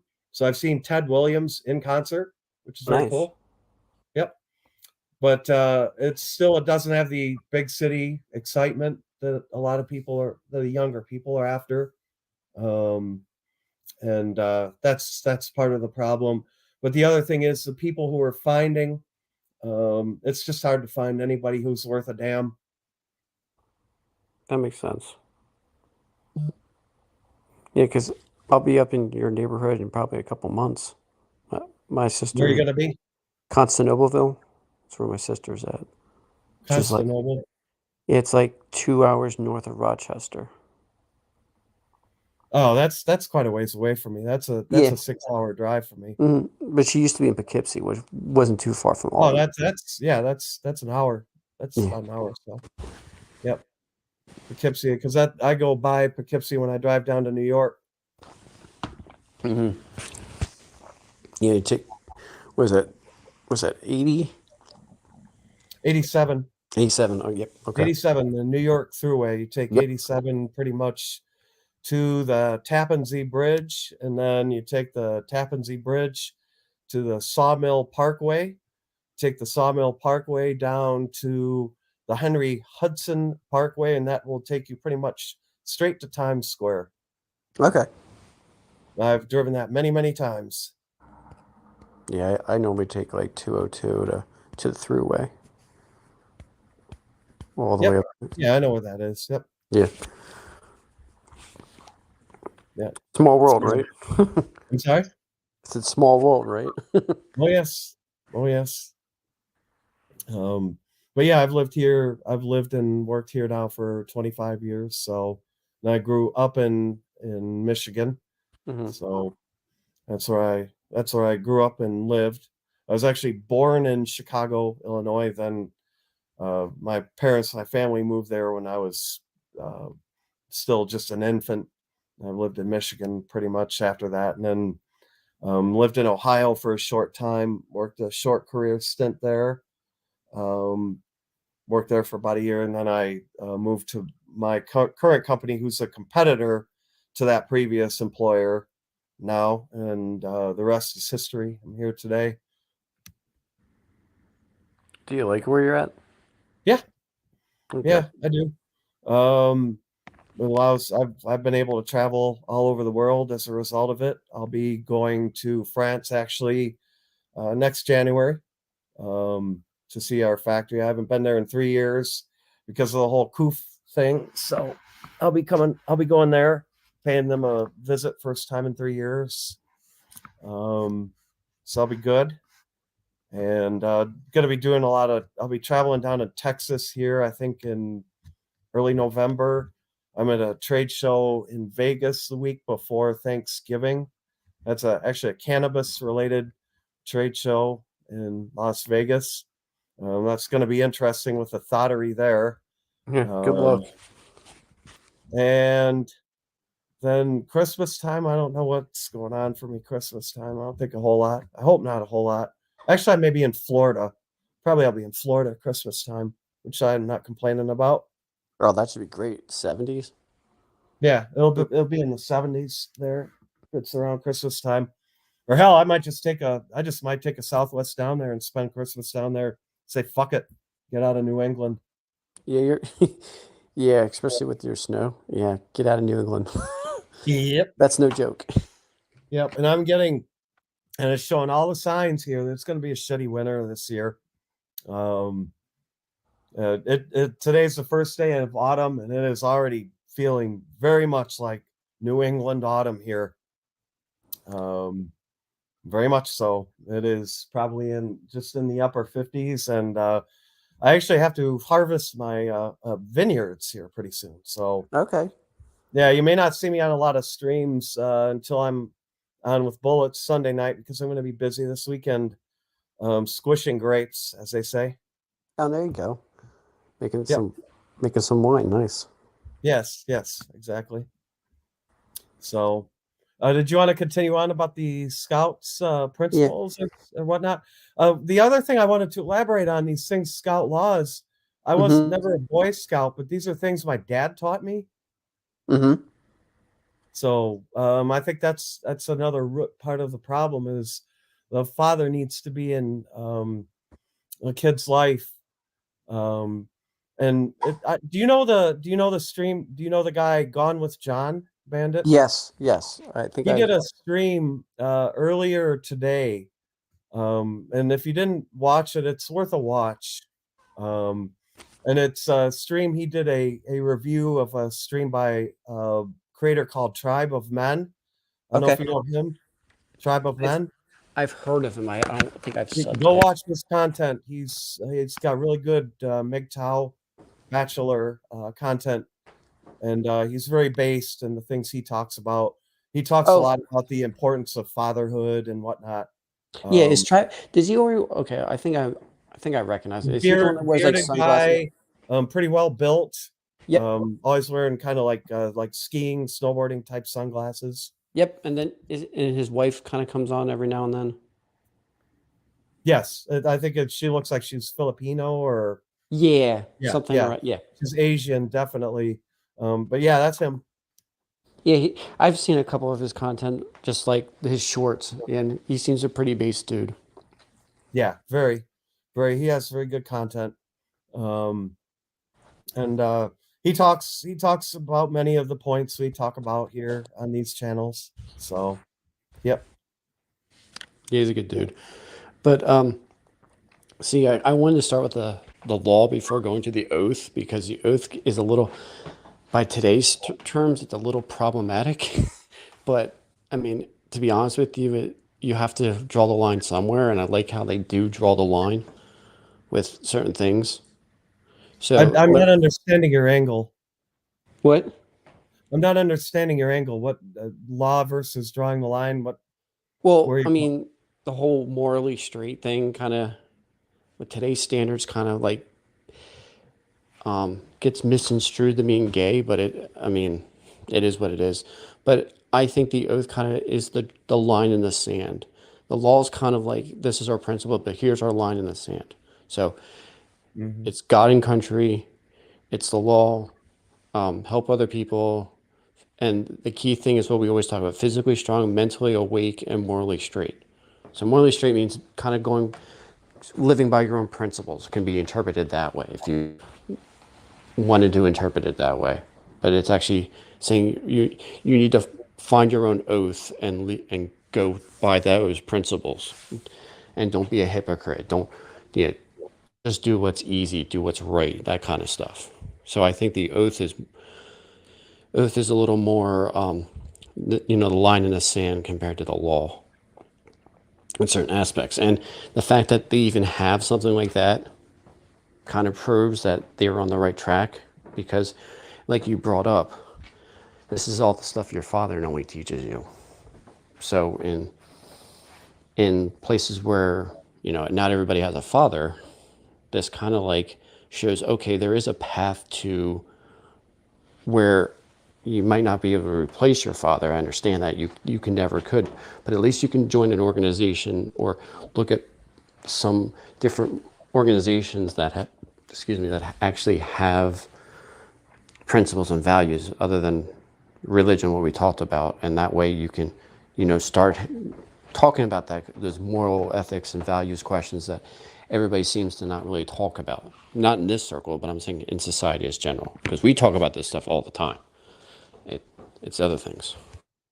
Yeah, maybe mentorship programs or something like that. I don't know. Like what I saw in Gone with John's video that I thought was really interesting or thought provoking to me was it was this school it looked like in the New Orleans area of Louisiana, and they kept having problems with kids, young boys fighting in the schools all the time. And they found that a bunch of the fathers of several of the children decided to just patrol the school, and were just father figures, and it worked miracles. That just having those father figures there was a kick in the ass to all those kids. That just showed them, you get out of line, doesn't matter whose father that is, they're going to whip your ass, and that kind of thing. I think it's those kinds of things that need to happen at grassroots levels that will slowly start to reverse the damage that has been done. Yeah, agreed. 100% agreed. And I think it's starting on levels like that, teaching, and that teaches, and that feeds on itself. It teaches values in and of itself to others, and that shows, and and that shows, and that shows you gave to the community by doing that as well. And that's one aspect that's not shown here is service, and that should be one aspect that everybody should look into. It's you need something bigger than yourself, because if all these values are pointless if you're just serving your own needs. You need to think of something that's bigger than yourself, that you can actually self-respect and pride. And pride shouldn't always come from oneself. It should come through something, in my opinion, stronger than oneself.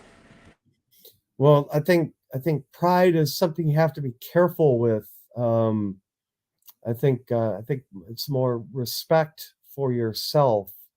I think pride can be, what's the word I'm looking for? A vain term, a term of vanity, whereas self-respect is, or discipline is a more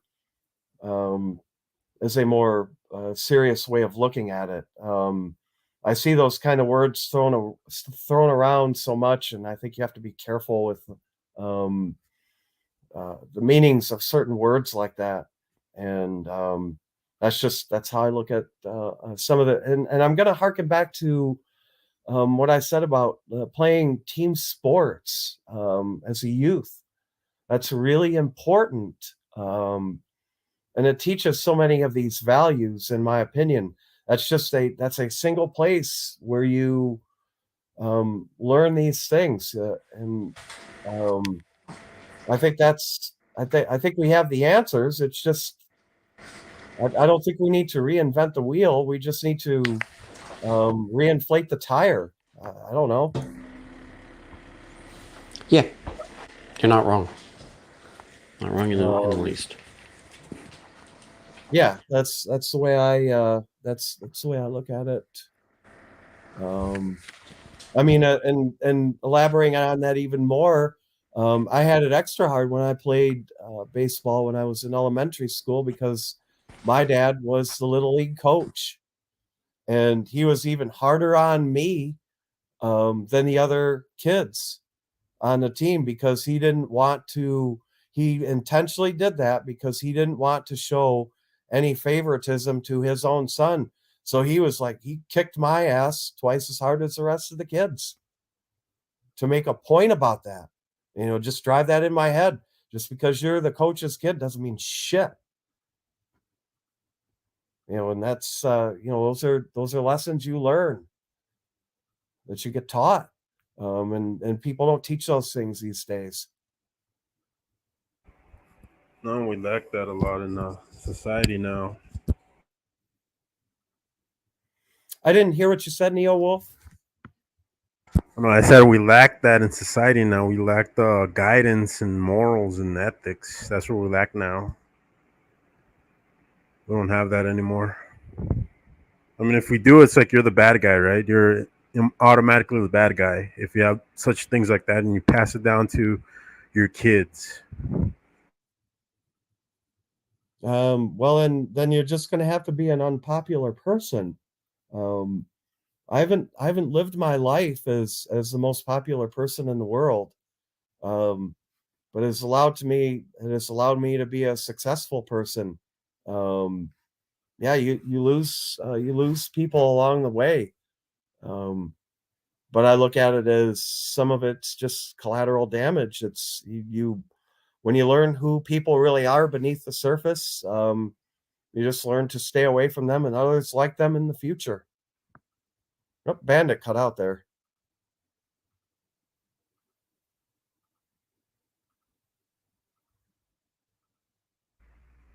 I can't hear him. What happened? Is he?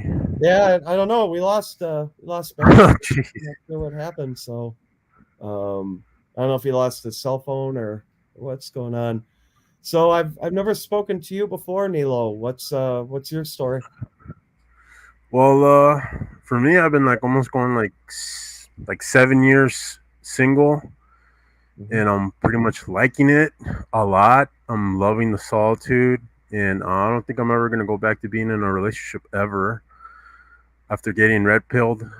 So, I mean, I know for like when I was younger, I know something was wrong. I felt weird, like some things aren't the way they're supposed to be. Like something's gotta be wrong here, and I didn't even know what it was until I guess at the age of 27 that I started to red pill myself by watching Sandman, TFM, Chronic. I was the same age as you when I had that same kind of an epiphany. It was at about that age. Yep. Yeah, because you feel like something isn't right here. Like, well, what is it? Yeah, I mean, am I, dreaming? Yeah, it's not right. But How yeah, old are you? man. I'm 34. Okay. I'm 34. So. Okay. So the key is the key is I can tell you just keep yourself busy. Stay busy, stay occupied with things. Be careful with the bottle. That got me in trouble. Oh no, yeah, I stay away from that. Yeah, just that got away from me. Be careful. And you're gonna have days when you just go out into the world. You're gonna be like, "What the fuck, man?" And you just gotta shake it off. And yeah, you're gonna have those days when you're just gonna be like, "What is this Mickey Mouse shit?" Blah blah blah. Yeah, and or feel out of place, because I do feel sometimes out of place. Like, oh man, it's like, is this really how it really is? It's like, yeah, it's really how it is. I tell myself, because I can't, like, there's no going back. After you take the red pill, there's no going back. That's it. It's like my worldview is totally changed. Totally changed. I'm like, really, that's how women are. Like, there's no such thing as what we've been told. The Disney lies, rosy sunglasses that you look at life anymore. Off now, you just have like basically like they live. Sunglasses that you have like when they live is like you're basically, oh, okay, well now I know. It's like, this is what it means. This is what it says. Like, just steer clear of that. Yep, and they're corrupt human beings just like anyone else. They eat, sleep, and shit just like everybody else. And most of them are very corrupt. The vast majority are corrupt and corruptible. And I think I've come to accept it as the red pill is it's just the nature. The song, the old heavy metal song, every rose has a thorn. You can't blame the rose for having the thorn. It's beautiful in many ways, but it will cut you and tear you apart. And it's just inherent in the nature of the rose. You can't tell a rose bad. You're wrong for having a thorn. It's no longer a rose if it doesn't have its thorn. No. the two go together, and that's just the way it is. And you have to accept that nature for what it is, and that females are opportunistic. They will always look for the bigger, better deal. Yeah, even Whatever amongst makes a better themselves. deal.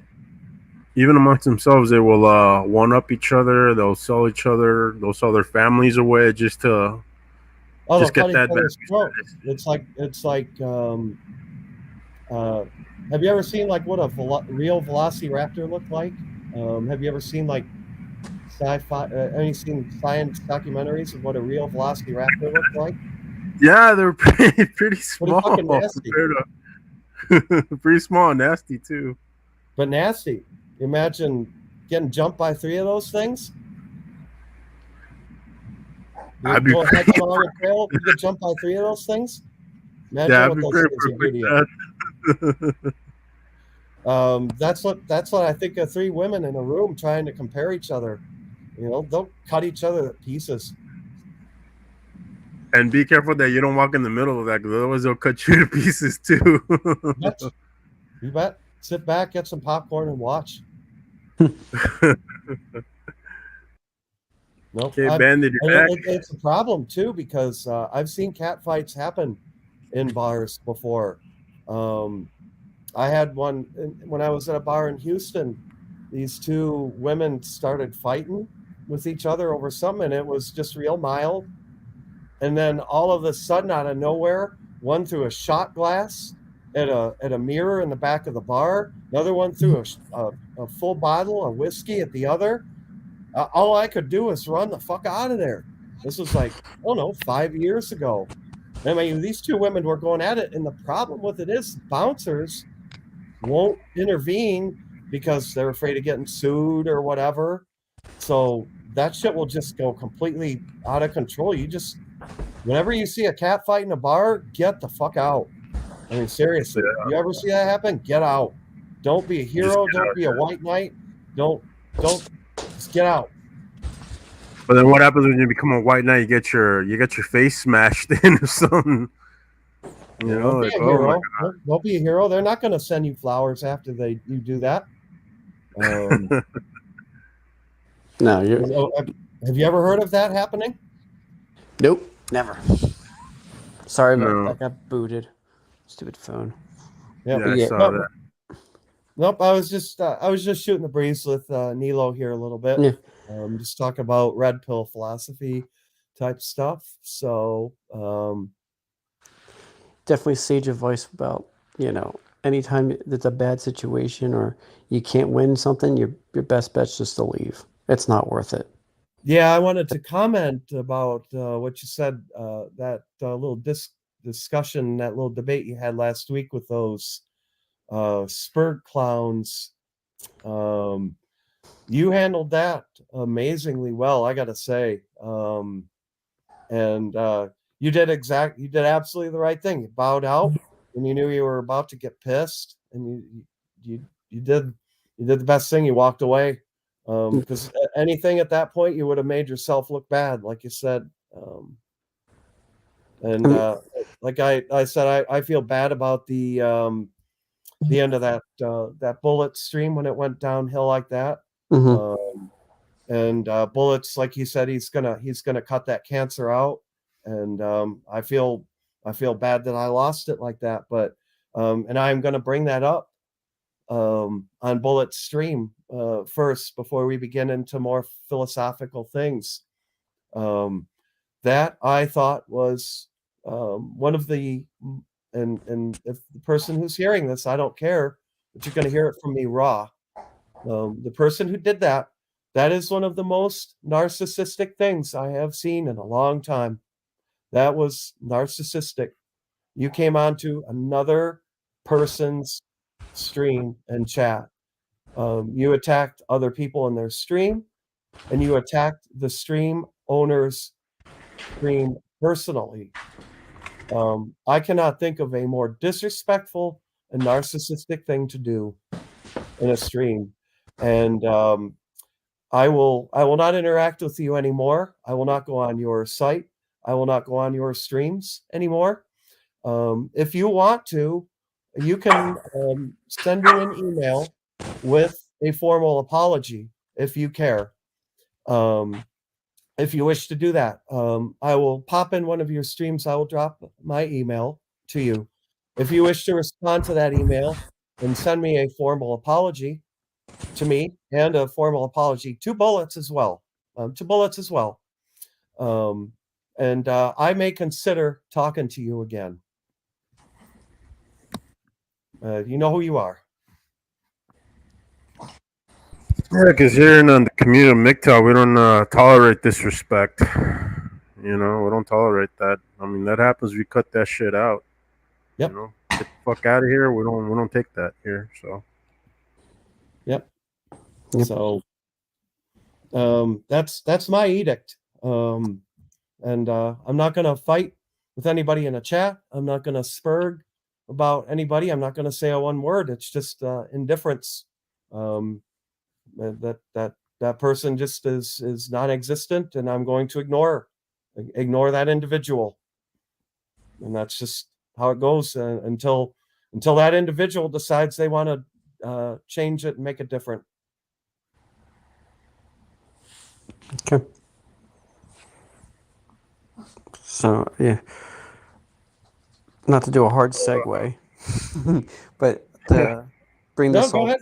No, to go bring ahead. this all- I have nothing more to say about it. Okay, I didn't want to cut you off. Yeah, let's continue. Yeah, let's continue with what the topic is, if you don't mind. Well, just to clarify, what I meant by service and pride, it's not pride in I'm the best. It's pride in basically self-esteem. How to bring self-esteem back, which I guess I wrongfully called it pride, but to me, pride and self-esteem are like hand in hand.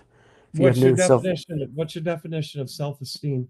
well, self-esteem is the way you present yourself to other people and how you view yourself internally, to a certain degree. So, I mean, it can mean a lot of things, but the way I view it as it's the way you present yourself to other people and how you view yourself. So if you have a low self-esteem, you kind of don't really have much pride in what you do. You kind of don't really care about how things turn out. You just kind of wishy-washy.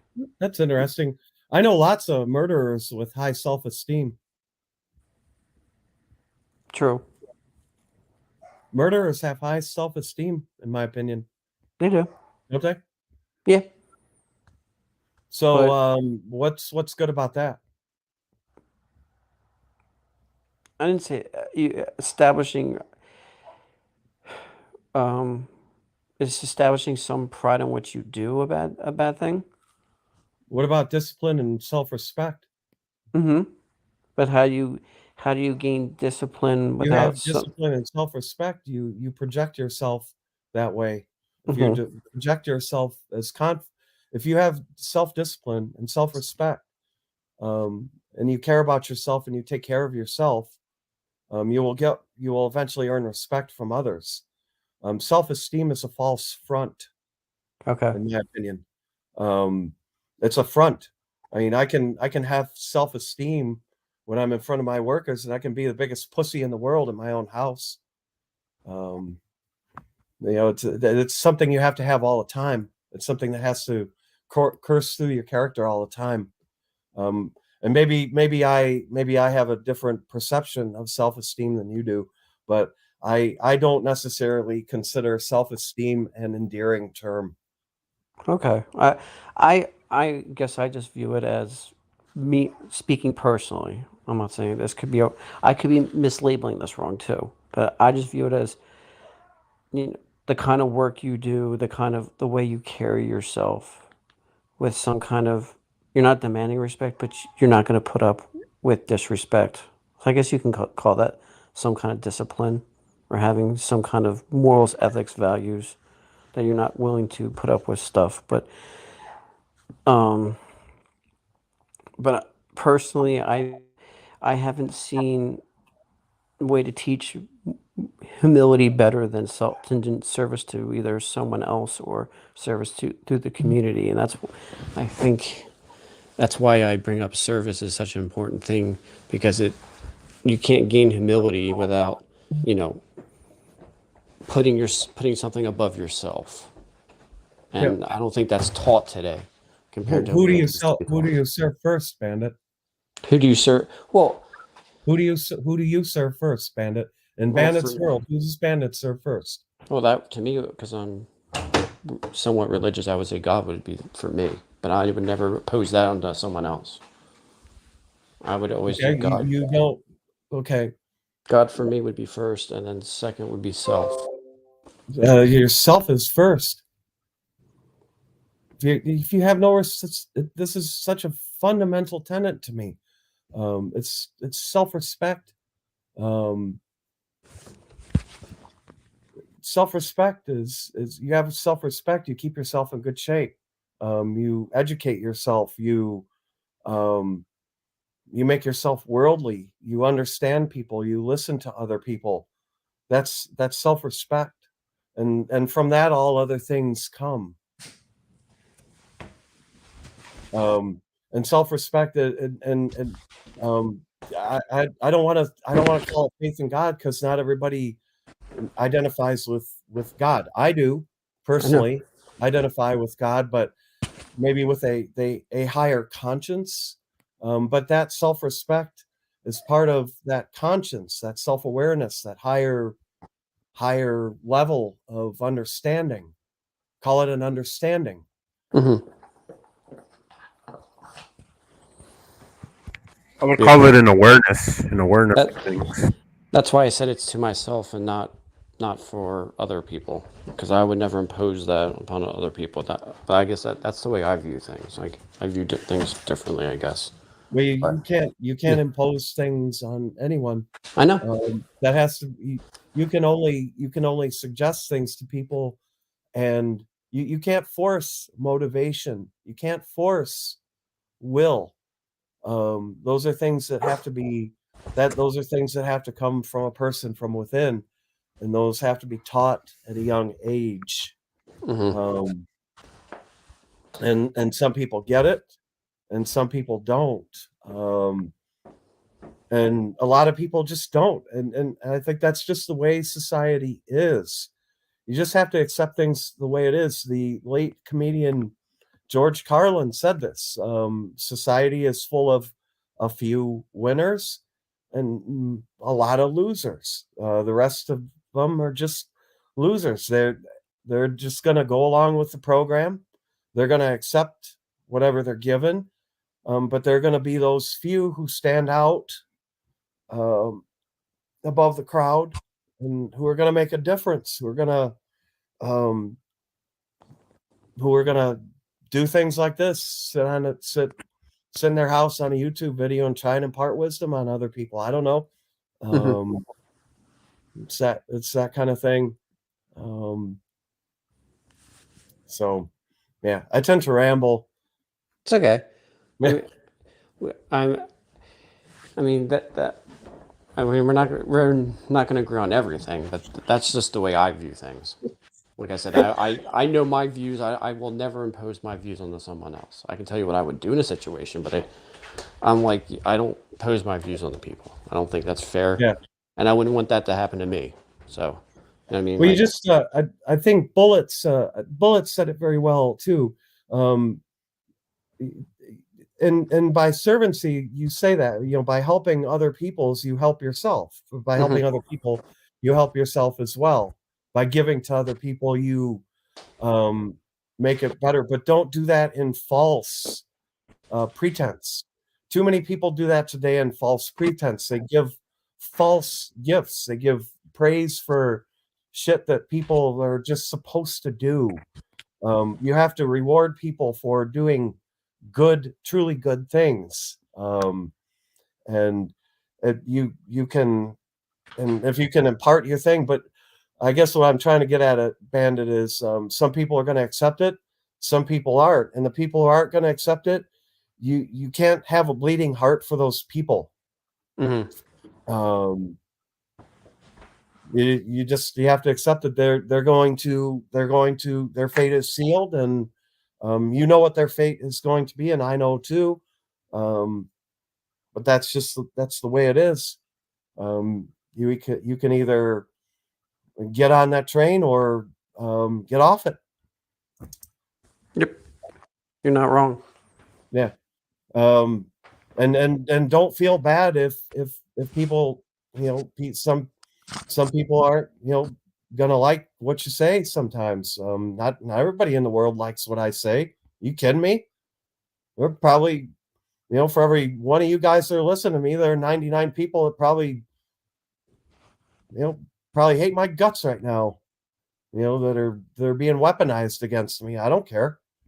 I like that you speak plain, man. You speak straightforward, cutting the bullshit out. Yeah. Well, I don't have time for it. I don't have time for it. Time's too short. That's why I laugh at these guys who go on 6 dates with women and shit. You're wasting precious time that you could spend doing other things. Yeah, like I saw in the video with you and Bullets that one of his friends went out to Brazil or something like that and spent like $50,000 on a broad. I'm like, man, you could have invested that money into something productive, and then you would have gotten more than $50,000. You probably would have gotten like 2.5 mil. Instead of spending it on a broad that'll just dump you at a whim's notice when she finds a better valued guy. Why do that? Yeah, well, just to give you a sense, I bought my house in 2004 for $139,000. Today it's worth $250. There you go. That's how it. There you go. Yeah, that's productive. That's how you become successful in life. You buy things that are real. It's called real estate for a reason. It's real. Mm-hmm. Yeah, and there's limited quantity of it. There's a fixed quantity of it. You can't just print more of it. You can't just you just can't click on a keyboard more times and make more of it happen. Just like gold or silver, there's a limited quantity of it. Yep. And just to give you an idea, Wolf, $100 a month from ages 18 to 30, by the time you retire, or 18 to 38 for 30 years, and you retire at 65, it's $1.176 million. So yeah, you could turn $50,000 into $1 million pretty quick if you know what you're doing. Yeah, instead of investing on a woman that'll just blow it up for you in nonsensical what's it called Gucciero bags or something. Then you're like broke. I'm like, what did I do with my life? Mm-hmm. Like I must be like, what did I do with my life? Nothing. You didn't spend it on something that will invest and then it'll come back and benefit you in the end. You just spend it on someone that basically is disloyal, unfriendly, untrustworthy. Yeah, you're just wasting money, and that's why I've invested in my IRA has grown tremendously, and the nice thing is I'm going to retire at a young age.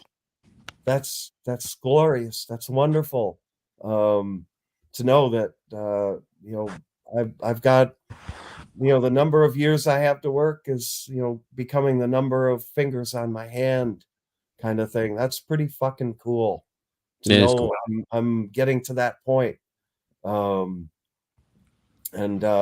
I probably won't quit working when I retire. I'll probably work part if I don't move to South America somewhere where they speak Spanish or Portuguese. I'll just work here at a freaking cannabis dispensary part-time. God knows I know a thing or two about cannabis. There you go. But as my handle would say, to bring this all together, so we talked about setting standards, setting walls, setting tenets and principles for an organization. If you're looking at setting up an organization and you want to lean towards the MGTOW kind of philosophy, what would be your personal 12 tenets if you had to pick some? Of MGTOW or an employer of Or MGTOW. an organization you want to use for mentorship. What would be your 12 tenets? Oh, 12 tenants. Well, I think it's worth mentioning what the 3 pillars of MGTOW are, maybe for those who are listening who don't know. The 3 pillars of MGTOW are: do not get legally obligated to a woman, divorce, contract, do not get any kind of Do not government, cohabitate. do not cohabitate, that's the second one, and do not have children out of wedlock. Those are the 3 tenets. And I think all those 3 tenets are built upon kind of the Scouts law thing, or the commandments. Trustworthiness. Why do you need a government? Why do you need a government to get married to a woman?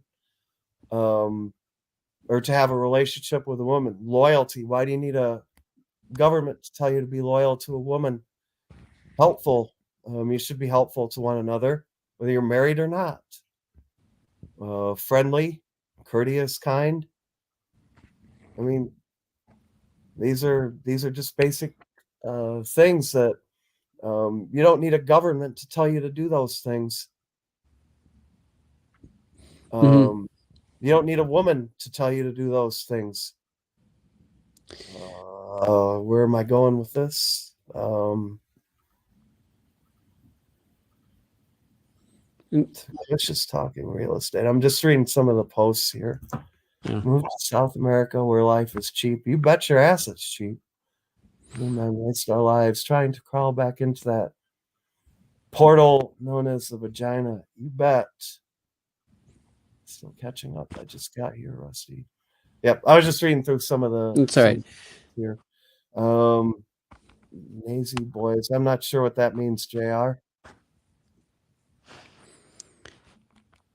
The reason why I brought this up is like there's not many. I think the key is to keep it simple. Mhm.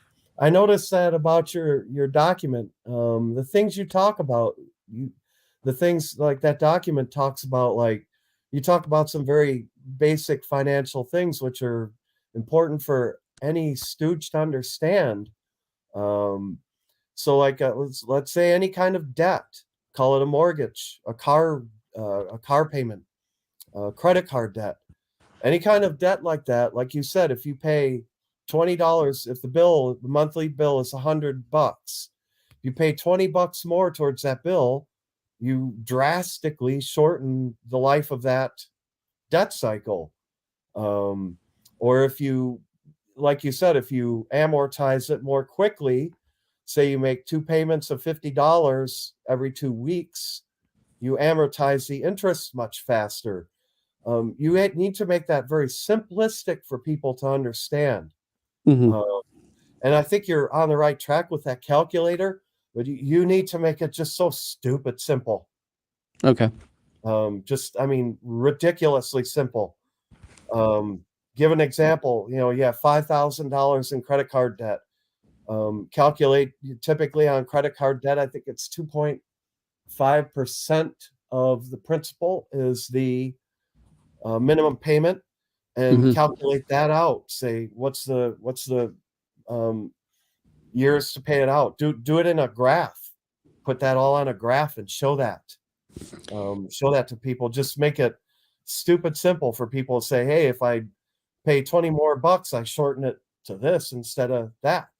Mhm. You understand that, and Oh, I yeah. understand that, but you have to communicate that in very simple terms to people.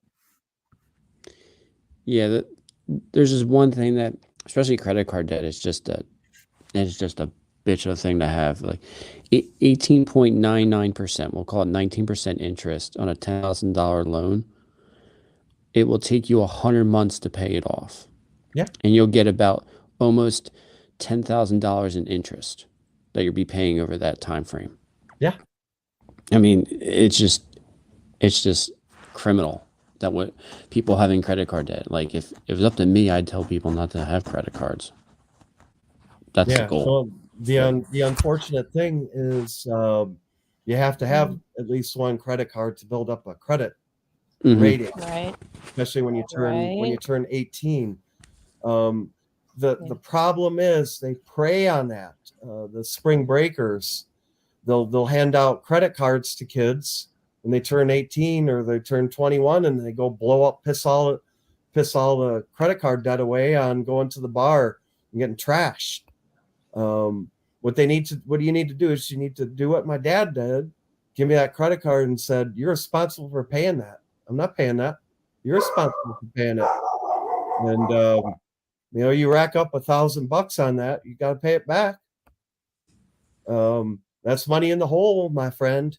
You owe somebody that money. You got to pay that back. Yep.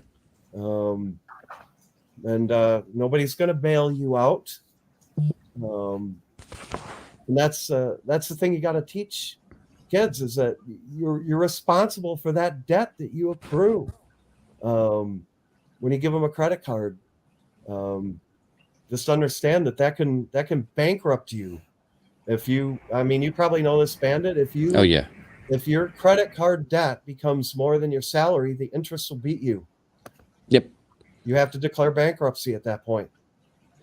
And the thing is, people don't realize how damning declaring bankruptcy does to you, especially in today's culture. You're not going to have a job because they look at your credit score now for new hires. You're not going to have a place to live because you're not going to be able to rent because they look at your credit report. You're not going to be able to get car, any kind of formal licenses. They won't let you have because you're in debt. Any kind of high position, like VP level job, you're never going to get because there's the conflict of interest of, you're poor, you'd sell secrets out to another company, they won't promote you. Like, there's so many problems with declaring bankruptcy, more than the obvious ones. If you can't have fiduciary responsibility with your own shit, who's going to trust you with a multi-million-dollar company's shit? I wouldn't. Exactly. So yeah, you gotta teach that personal financial discipline. You gotta understand it when you get a job starting at whatever $40,000 a year. You can't live like Donald Trump. No. You gotta save money away. And the other thing I wanted to talk to you about, Bandit, is home ownership. These are things I was taught by my dad to be prepared for home ownership, that kids aren't prepared for this shit. You got to understand, buying the house is just the first step. Putting that 20% down on the house, buying that house, that's your first step. When I bought my first house, I had to spend money. I had to have a new electric service put in. It was an old electric service with fuses, this old screw-in fuses. So I had to get new service with breakers. That was big money.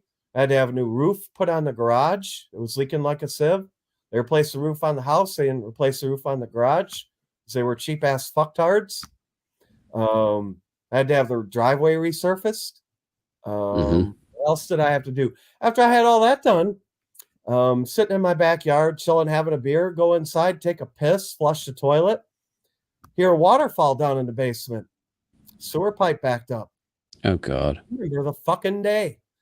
Had to call the plumbers, was up clearing a drain out of my sewer till 3:00 in the morning. After all that shit, after all the thousands of dollars I had spent, had that problem. Then I had to have that done, have that replaced. That was $5,000 back in 2006. Today's money, that's probably close to $9,000, I would say. Yeah. Yep. And things are just getting more and more expensive. And you're responsible for that. The landlord doesn't pay for that shit. Oh, nope. No.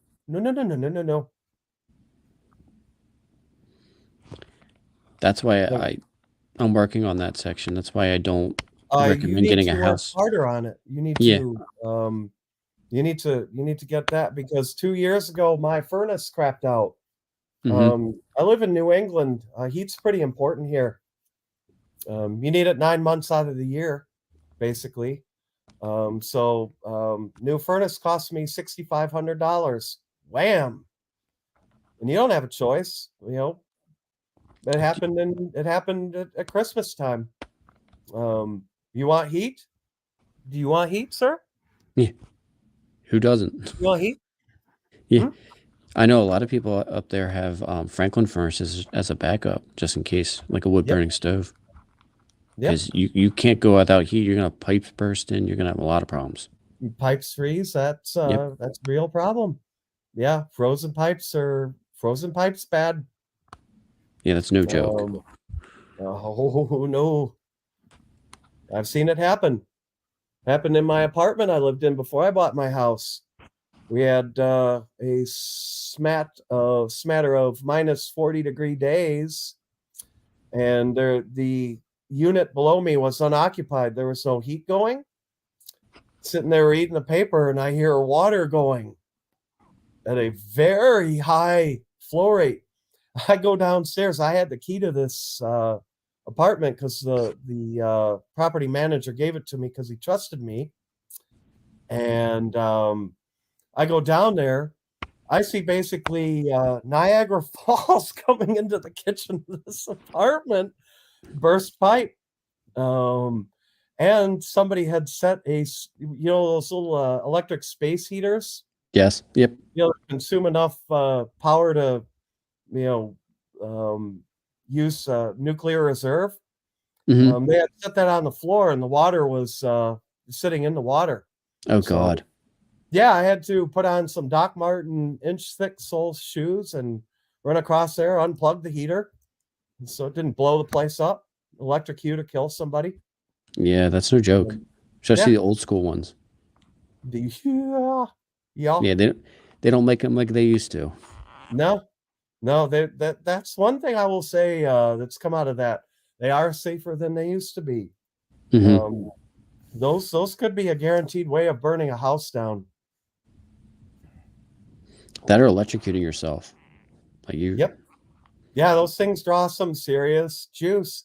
I mean, those things maybe have a power cord that looks like a laptop computer, but when you put an extension cord on that, you don't use those little normal ones. You use like the appliance cord. I've seen those fuckers melt before. Seen college kids in my fraternity house use those for air conditioners, and it's a real good way of melting a cord. Yep. And I've seen kids use the dryer for 2 months and not empty the lint guard. You know what happens to a lint when you subject it to heat for months and months and months, and it blocks the filter, and the heat has nowhere to go? What happens to that lint? It's highly combustible.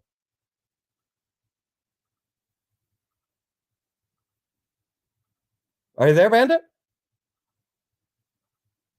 Anybody there? Yeah, I'm here. Like this could get cut off or something. Yeah. Yeah, I'm here. Just listening. Yeah. Yeah, I was just thinking that what you were saying about how much the cost is and the credit cards, like they don't teach this stuff in economics class because they didn't taught me that in economics class. They don't like. Otherwise, they'll scare the kids. Like, no, I don't want to get a credit card now. You're telling me this. Like, fuck that. I was thinking about getting one. Like, not anymore. I don't want to be in debt. Yeah, they don't teach that. They don't teach that. But Wolf, a lot of this stuff that he's talking about, that should be a parent's responsibility too. Yes. Like fiscal responsibility should be definitely something that's passed down. That is true, yeah. But they also should teach it in schools. Put the fear of credit card debt in the kids. Otherwise, fucking we'll have more credit card debt piling up than it is now. Well, my parents were never good with money. My mom was awful with money. I think my stepdad filed bankruptcy like twice growing up because my mom was just hot checks, didn't give a shit, So I saw that and I was like, I'm not doing credit cards at all. And then, once it came time to get a mortgage, I was like, damn it, now I don't even have any credit. I have like a car that's paid off. I have a little student loan that's paid off, but that's it. I didn't have any debt, but I also didn't really have any credit. So something I had to learn the hard way. Yeah. That's good. That's very good. No, they should basically have just a class, in my opinion, just called Finance 101 and Yeah. teach this stuff. I mean, my dad, when I was in high school, like a sophomore in high school, he just handed me over the checkbook for a week, and he said, "Iridium, you're in charge of the finance for the family for the week." He's like, there's one thing there are two things you need to look at. You need to look at your checking, the amount that's in your checking. That's all you got. Look at your savings. How much is in that? That's all you got. You run out of either one of those, you are dead meat. We don't eat. And that's how you did it. And I just did it in a pencil and went through that stuff, did the grocery shopping, did that stuff, and he made sure we didn't go broke. He just guided me along. Yeah, they don't teach that. They don't teach that anymore. These kids, this generation, almost like I want this, I want that. They don't teach how to balance a checkbook. They don't do that. Yeah. Yeah, Well, I mean, I had to teach my son. I thought it was very important to teach my son that. Like, and he's on one of my credit cards that I do have as an authorized user. So when he turns 18, he will have that on his credit. Also, that'll help boost it a little bit. yeah, and I agree with everybody in the comments section. PEX is the bomb. Yeah, I love it. Yep. No, they use that when they redid my kitchen as well for the kitchen sink. But yeah, it's like how much stronger than copper? Oh yeah. Yep. So Yeah, here in Texas, there's like my house is built in 1967, so all the plumbing that's like in the foundation. Just put new cabinets in my kitchen, and a couple weeks later, there was like one of the pipes underneath the cabinets in the slab started leaking, and it was one of those copper ones. I was like, damn it! That shit happens all the time though when you have a house, right? oh, that's normal. That's normal, and you got to have money socked away for those kinds of things to happen. Yeah, those kind of emergencies that happen on you. Like you said, you spend a ton of fortune on the pavement and shit like that, and then when you went to the bathroom, the plumbing got ruined, and you're like, "Ah, fuck, man, I gotta pay $5,000 on getting it fixed." Come on. Hey, at least everything in my house is pretty much new now. So, Right? Yeah. I mean, I don't have to worry about most of this stuff for another 20 or so years. That's the beauty of it. But yeah, and it's like I mean, I knew going in, my dad had taught me a lot of things looking at a house is what to look for, but the one thing I didn't look out for was sewer pipe. And what I should have done was to have a plumber go down with a borescopic camera and check the pipe, because what they used here in the neighborhood is this stuff called Orangeburg pipe. And my house was built in 1960, and this material, it's basically tar impregnated cardboard. And it was before the invention of like plastics like PVC and HDPE, and they used it as a very cheap piping material. It was that, or they used like old fashioned like clay, clay piping, which is indestructible. I mean, that stuff's still everywhere today. Yeah. But a lot of contractors cheaped out on this Orangeburg stuff, and comes in these 2-foot sections of this tar impregnated cardboard, and they basically just took these 2-foot sections and stacked them on each other. They had a male end and a female end, and they just stacked them end on end, and to get the proper length from the house to the sewer main. And they used tar to seal the joints in between of these things. Well, the problem is, because of here in New England, the ground freezes and thaws, and thaws. That material shifts and moves, and those seals start to fatigue and crack. and they start to leak water vapor into the ground. That water vapor attracts roots from trees, bushes, whatever. Roots will start to grow into the pipe and will block the entire pipe. And the roots love it because it's a constant source of nutrition. You got Right. flush and shit, piss down it. That's all full of all kinds of nutrients, wastewater, whatever. It's warm. They love it. Yeah. And so they'll just grow as many roots as they can into it. They find that source of energy and nutrition and water, and they'll just choke out the entire pipe, choke it closed. It's really fun when that happens in the winter. Yep, when the ground is frozen. That's why I had it done in the spring. Oh, yeah. That happened. And then what they have to do when it does get plugged with the roots, they have to go down it with a pipe snake. It basically looks like a pair of alligator jaws that basically cuts the roots out of the pipe. Well, in so doing, it also rips the laminate, the tar laminate off the cardboard. So it's a fuck loop. Once it does that, the subsequent water from use degrades all that cardboard, and then it just completely just disintegrates and goes completely shut. So yeah, and if it happens when the ground is frozen here in New England, it basically doubles the cost of having that repair done because they have to jackhammer to the pipe in the street. Yeah, we don't. It happened to a guy. It happened to a UPS driver who delivered to our company. Yeah, we don't have that. We have here we have that clay pipe you're talking about and cast iron. Yeah, and that cast iron wears out after a while too. Oh yeah, Oh, yeah. Anything corrosive will and piss and shit has all kinds of corrosive stuff in it. So, yep, they will corrode over time. Yeah, I was helping out my friend at his house that it's over 125 years old, and the pipes were all cast iron, and literally you would sneeze on them and they would just disintegrate. Like they were just so brittle. It's crazy how brittle cast iron really is over time. Yep, and you want to be careful with cast iron piping. You don't want to put Drano down cast iron pipes. If you want them to be pipes for a long time, Right. Because that stuff will corrode right through cast iron piping. Yep, and it's porous too, so it keeps all that crap too.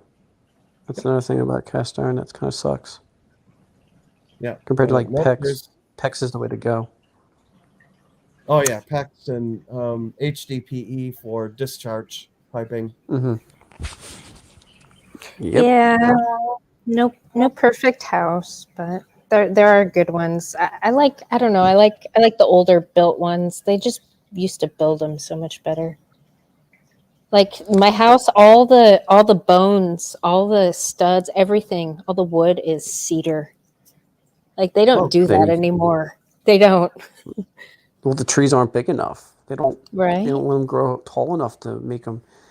I mean, to get a solid like 2x8 or 4x8, that's not screwed together and glued together. I mean, you need a tree that's 50, 60 years old. You're not going to get those kind of trees anymore. Like I worked on an old one-room farmhouse that was built. A schoolhouse that was built in 1812, and it had solid. It had solid 4x6s. I was like, it was. I mean, the wood was completely petrified, but I mean, and no bevel corners, right? Nope, everything was square. No corners, nothing. It was just. It's like they just sawed the sides off and they threw it down, and you don't see that stuff anymore. No. Even at the Home Depot, I think the requirement is you have to have only 2 square corners. They can get away with 2x4s now having only two fully square corners. Jeez. That's cheaping out. That seems sketchy. Yeah. Yep. That's the other thing with like today's housing. Like I I worked on a house that it was, I mean, the sell value was $750,000, but these people don't care about building houses anymore, and they didn't even screw in the 1,200-pound awning in front of the house. It was a free floating awning, and it could have collapsed on somebody and killed them instantly. You're looking at like something that's, I don't know, 8 feet long and 4 feet wide. That's, an A-frame. I mean, that can kill somebody. Yeah. Or they put the house on a frame that wasn't square, so the house is like, and this is like a $750,000 house. So like quality is definitely not what it used to be. Everything is Yeah. Oh, just I can tell even in Florida, that's a big problem in the real estate market in Florida. Um, People, contacts of mine down in Florida, customer contacts of mine tell me about it's so shady down there. The building practices are so shoddy, and even when you go buy some of these communities that they just build up for these baby boomer retirees, even when they're 50 yards away from the road, the houses, you can even look at them and say shit's not built right. I Yeah. mean, or if some of these subdivisions in parts of Florida they've been up for 5 years, and you see the condition of the roof, you see the condition of the siding, it's like, oh my. the other Those problem is a will lot of start costing you thousands of dollars soon. yeah. The problem is you don't know what home inspector to use because a lot of them are bought off. Since they use them all the time, they're not gonna, these big companies that need to go through and get home inspectors. They have their guys that they work with, and it's a constant revenue income, so they're never gonna go against the builder that builds these houses, and you end up with all these cut corners. They're going against code. It's crazy. Like they'll have like a basement with no power just because they can get away with it. It's That's why you gotta educate yourself. That's why I spend a lot of time talking to my dad. Um, mhm. talk to your. That's where my dad came in. So freaking important. Yeah. He I taught know. me some of these things. I'll tell you, one of the things you always go for in a house, go look in the cellar, go look in the basement. You're gonna find fundamental problems. That's where a lot of your fundamental problems are gonna be. Um, Check the roof. You want to check the fundamental things. How does the roof look? How does the siding look? How does the basement look? How does the plumbing look? The basic things. What is the electrical like? Um, the basic things that you don't think about, the things that you take for granted. Those are the things you need to make sure are in the best working condition. I guess that's my way of canning it. Yeah. The other thing is, when you're looking for a home inspector to look at your house before you actually buy it, I'd always recommend don't go with what your realtor or what their realtor tells you to go with. Always go for a third party. No, no, It, don't. They're not Never on go your with what the. team. They're not on your Oh, I team. know. They whether they're a buyer's agent or a seller's agent, or I've heard they can be both. It doesn't matter. They all are in bed with one another, and their goal is to make money off you. Um, Educate yourself, like I did. Um, that's the key. Educate yourself. You're that third party. It's no third party. You're the third party. Yep. And this is And I mean, just otherwise. go through. I mean, if you, and I'm sure, even if you're buying a house the first time, if I didn't have a father figure in my life, um, just Google first time home buyer guide or something like that. I'm sure there are tutorials on that shit somewhere. And the other thing is the county website's got to have at least what the county recs are for whatever building you're in. So they're gonna have at least some kind of contact where you can talk to them like, hey, I got a question on whatever building code. Is this is this legit or not? And they'll answer that question because they know if it's not coded right, you could sue them. So that you just got to know that there's other resources to look out for. Yeah. I'm laughing at Rusty's comment here. I can clean a 500-gallon septic tank out myself with a bucket. We had a similar experience at my dad's place. My dad's place has an addition where my grandmother lived for a while. They had a crawl space under it, not a true cellar, a crawl space. And my grandmother, I don't know what she did when she took showers, but she always plugged the damn thing up. The surge tank, the septic surge tank, always plugged it up, and it would always freak her the fuck out. So my dad goes down into the crawl space to check on this tank, and there's a big cap, about a 2-inch diameter cap on it, and he's taking it off, threading it off. He's getting it, gets it to like the last thread.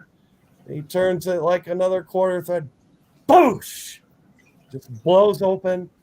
About 100 gallons of shit water, toilet paper, everything go right in his face. He goes screaming, yelling out that crawl space up out the floor. My brother and I already had the hose waiting to hose him down. He had chunks of toilet paper on his shirt. He was just freaking the fuck out. And it's just that's when you learn about concepts like back pressure. You learn the hard way. Yeah. Back pressure and gravity are not your friend in that situation. No. And I learned that when the sewer pipe overflowed. I took the clean out, and as I'm taking it out, I knew there was no pressure in the line, but my instinct still told me, I'm taking it out. I'm just kind of, if something comes up back at this pipe at me, I'm gonna do something crazy to myself. And the other thing you learn when doing that kind of work, you keep your lips tightly closed. Mhm. Yeah. Oh no. Oh. No.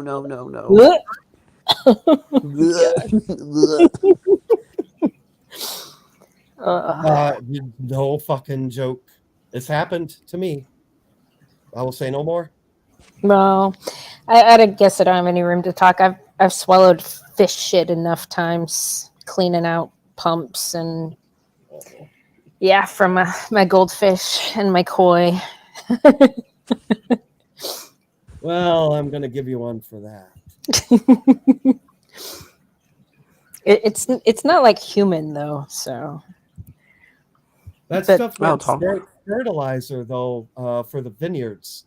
oh, Fish it does. No, my grapes and my fruit trees love it. Yep, that's great Yeah. for my vineyards. So yeah, no, that's Now- a must-have. In fact, for that. To kind of bring this whole topic about poo into the news, did you guys see what's happening in California? No.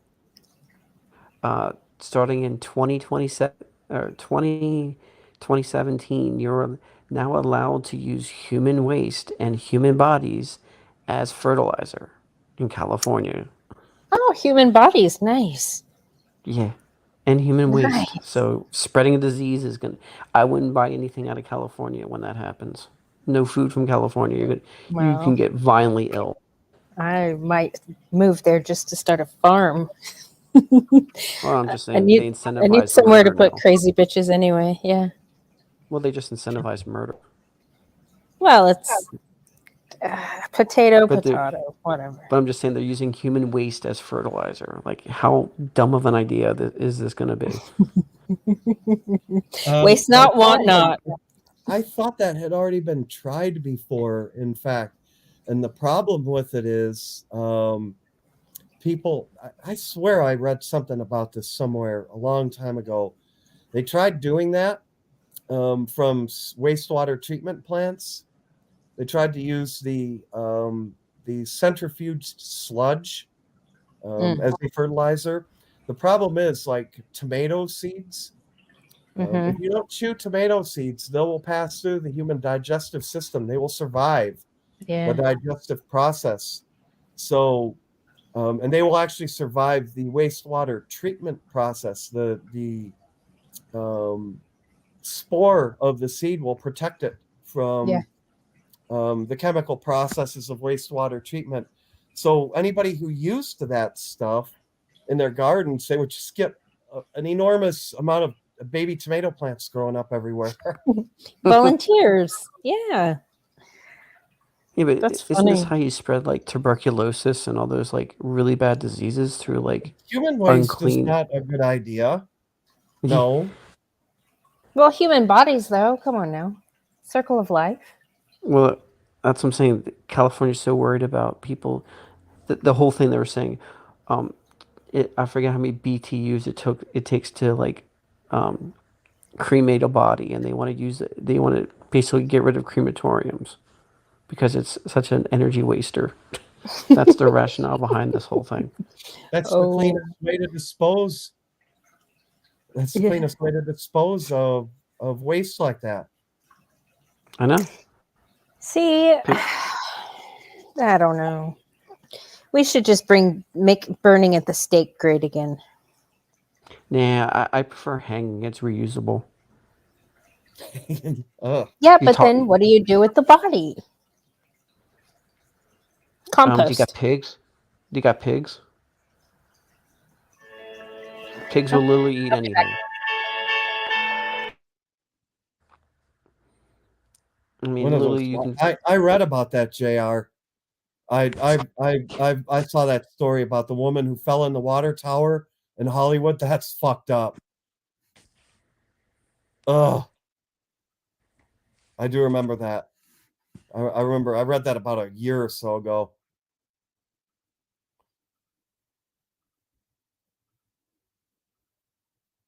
Wood chippers. What else is there? Cool. Yep, the body was rotting. I think, yeah, I think JR, they said that like some of the guests noticed something nasty in the water tasting or something like that. Yeah, not cool at all. Yeah, and I can only imagine all that water's either got to be wasted or I don't know what you're gonna do with all those millions of gallons of water in some of these like water towers. Yeah, that's probably like tens of thousands of gallons, probably. Um, you send it to the send it to the sewer, man. You want to drink that shit? No, hell no. But I'm just saying it's what a waste. Yeah. I agree. Well, that's the problem with our society. People do stupid shit like that. Um, so chum, that's nasty, Russ. That's nasty. Nasty. Ugh. I've smelled chum before. Oh man. Yeah, there's a reason why they call it chum. It's Right. gross. Yeah, it's supposed to sound nasty because it is. You know, Yeah. there's certain. That's the thing that fascinates me about language. Certain words sound nasty, and they describe something nasty. They sound nasty for a reason. A word like bastard for a reason. It sounds Right. nasty for a reason. So, okay, Iridium Kush, sir, being since you're the most seasoned gentleman on the panel, why do you think these crazy bitches get so offended when you point out they're bastards? Why did they get? Well, they think they're so empowered. Well, I think some of it is. I think it all goes back to the A word, accountability. Yeah. They have no accountability. They either got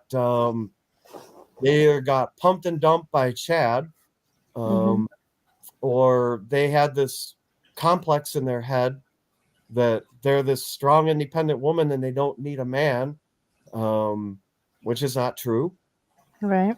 The both parents conclude. I think selfish mothers in general. My personal opinion. I think that is the ultimate level of selfishness I can think of. It's selfish. You're denying that child half its parenthood.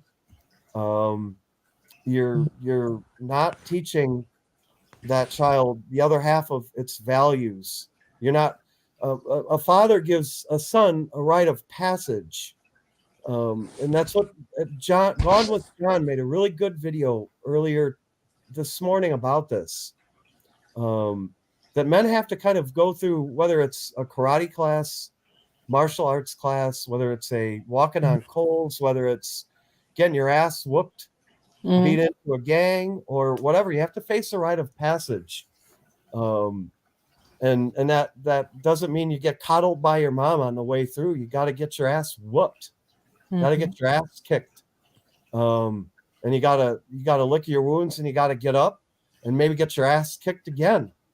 Get up, get your ass kicked again until you don't get your ass kicked anymore, until you become the ass kicker yourself. And when you deny these young men that's when they become these weapons, like what you saw last week. They become weaponized by women. They become weaponized because they have no control of themselves. They were never taught to control their emotions when they were hold young. on. You know what? I've been wondering, maybe I've been wondering about these quote unquote white knights that have been coming at me and in defense of these crazy bitches. I didn't think before that they could themselves be bastards. Maybe that's why they're harassing me for That's calling it absolutely spade the a reason spade. why. Okay, I didn't even think about that before. This whole time, I'm like, Absolutely guys, the reason you're being why. used. Like, why do you care that I'm calling her a bastard factory? Like, I never thought that maybe it's because they're bastards themselves. But Yeah, still, because they've been raised by controlling, overbearing mothers. So when yeah, some overbearing bitch tells them what to do, that's right. just going along the same lines.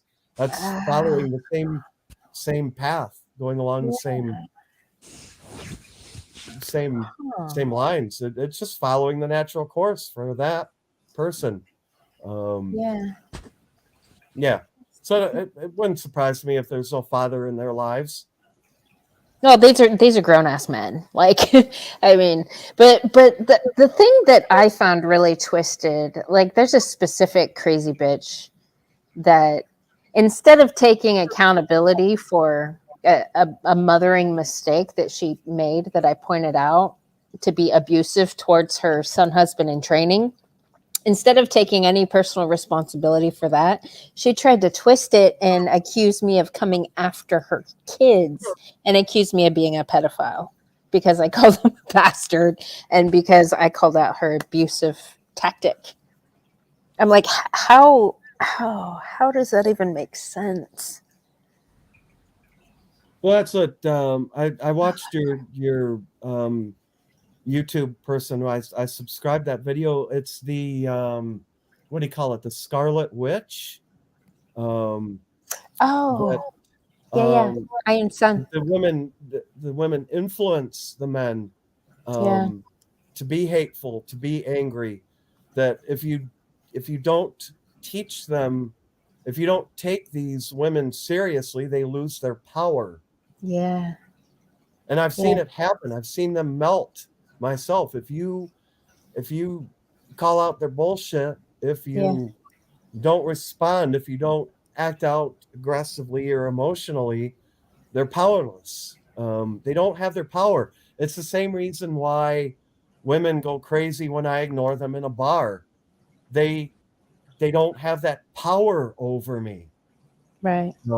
They don't have that power of seduction over me. I know what I see, and I don't give a fuck. And that not giving a fuck drives them crazy because that's the power that they feed off of. Right. And when you deny them that power, it drives them crazy. They'll do anything to get that back.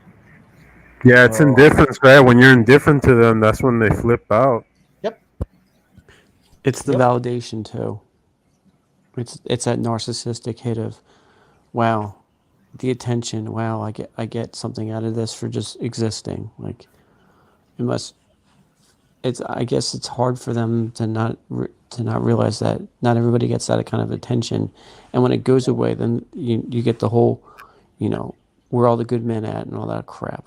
You know what I'm saying? Like it's just when you link narcissistic validation hits with your own person, with like what your self-worth is, that's pretty toxic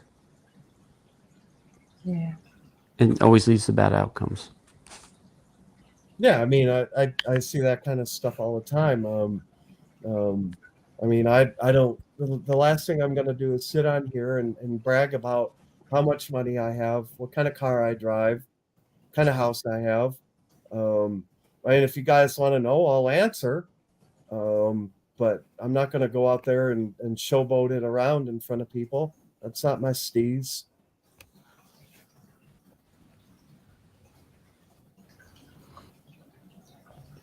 Yeah, it's like you don't need to show. Like the worst thing you can do is show that you're wealthy without being wealthy. You know what I mean? If someone asks you you're wealthy, you can tell them, but no one wants to hear about someone else's success. I'd rather talk and hear about the journey more than the end result. Well, Yeah. I'm gonna show you. I'm gonna come up here and show you something. I call this a shit test mechanism. That's what this stuff is. Hold on. Let's make you big so we can see here. It's hard to see. That's a There you shit go. There you test go. mechanism. Okay. What is that? It's Oh, it's a my crown. bling. It's my bling. If the first thing a woman says to me, that's all. If she comments on how nice my jewelry is, I know where she stands. That's a real easy 304 shit test right there. Yeah. And I haven't met one in recent years who has passed that shit test. They fail it pretty miserably every time.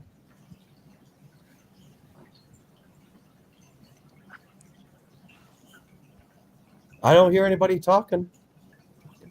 Talking.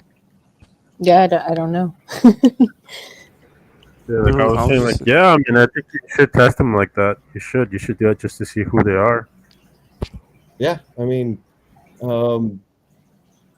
it's some people a PUA would call that peacocking, showboating to get ladies' attention. That's not for me. That's not what it is for me. I call it shit testing.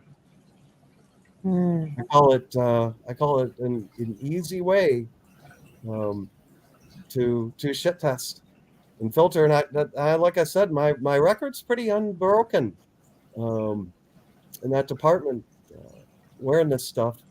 I straight up when I got waited on at the restaurant at the trade show one night last week in Baltimore, woman looked at me. The first thing she asked me, I was still dressed up pretty nice from the trade show. First thing she asked me was, "Are you rich?" That was her first question to me. No What? shit. I shit you not. I shit you not.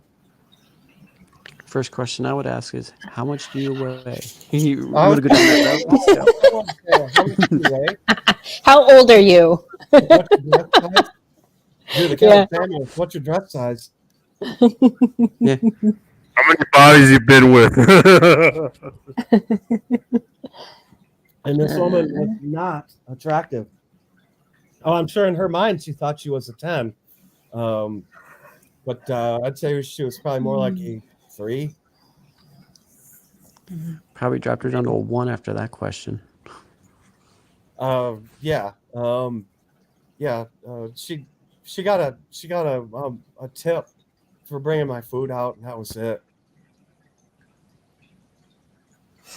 Gentlemen, I need to go eat, so I'm gonna drop off for a little while. Are you guys good here?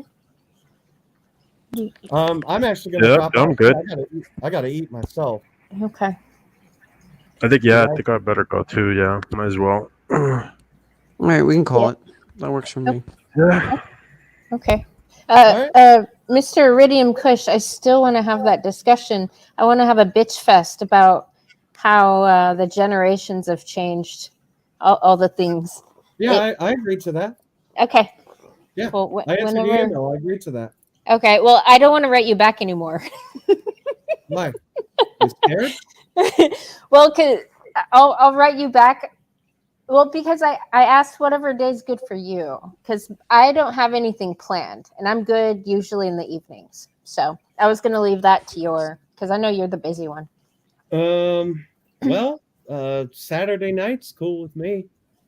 Saturday. Okay. Yeah. Yeah, let's do Do a Saturday stream then. on Saturday night. Yeah. I'm cool with that. Okay. Um, Because then Sunday as you'll long as be I, on bullets, right? as long as I can partake, I don't care. Yeah. Oh yeah. You are free to do as you wish, sir. Yep. Cool.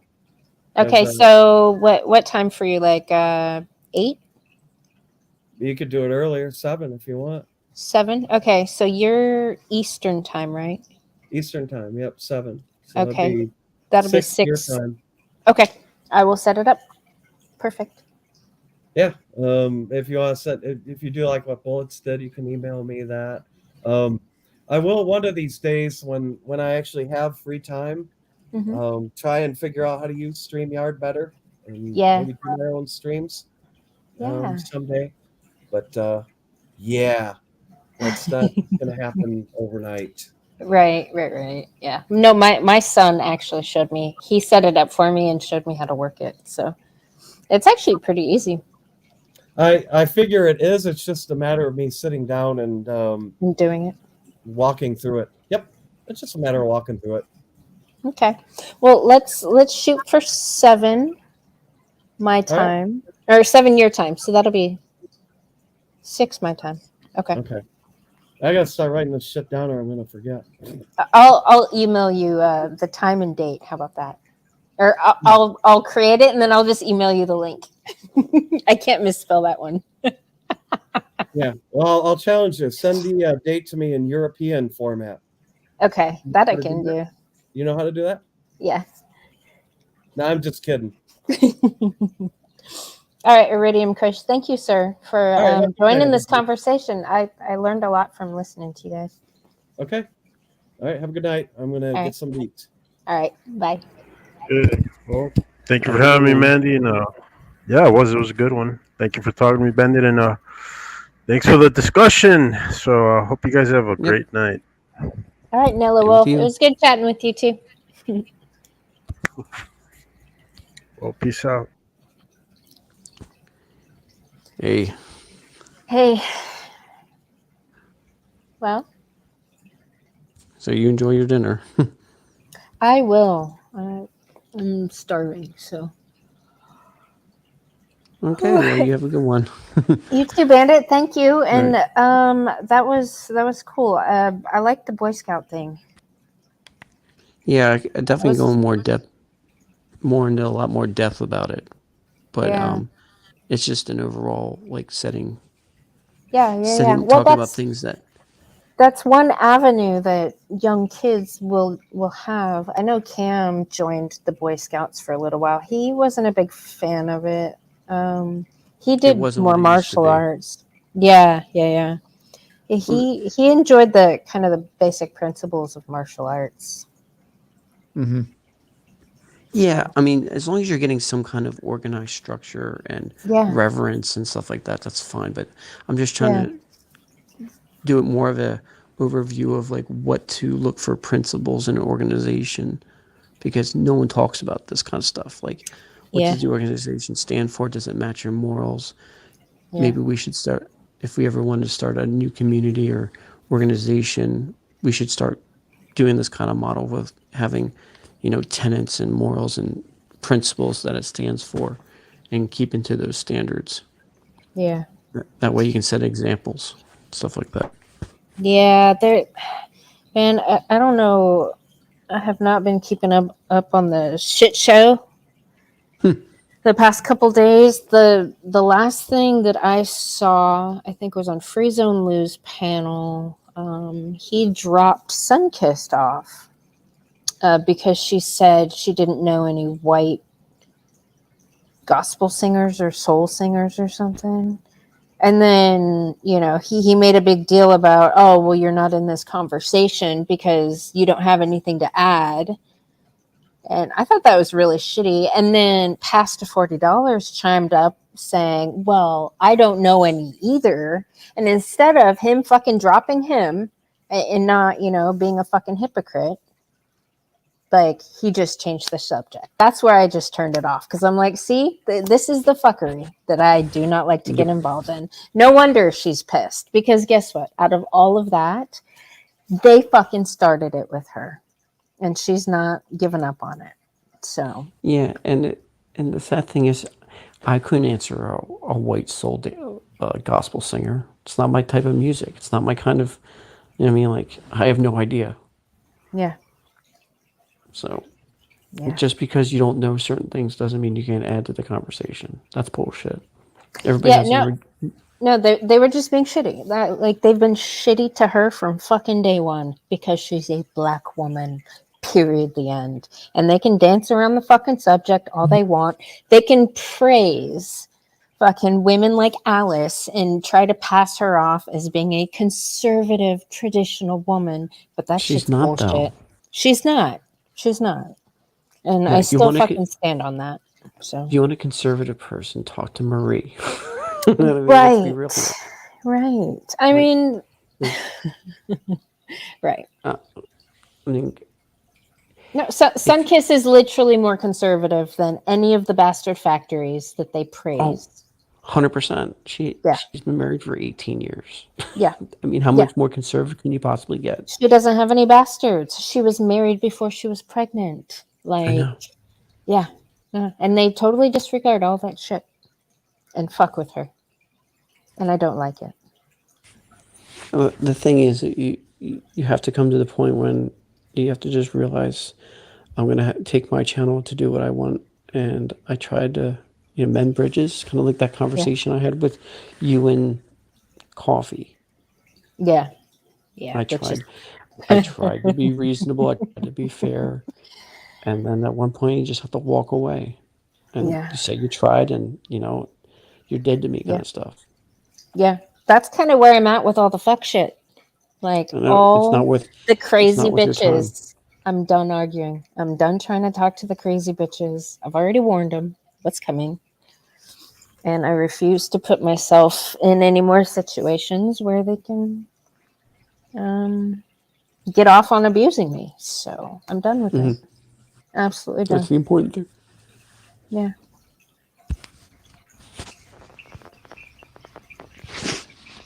Yeah, Oki's back, huh? Ask him how his friend Quaffinino and how his skank Anna Rodriguez are doing. Ask him that. I mean, I have no skin in the fight. I just thought it was just disrespectful that I tried to mend things and then people just come up and try to out macho me when I'm trying to have a civil conversation. Like, that kind of pissed me off. Well, Bandit, they don't care about mending things. Oh, I know.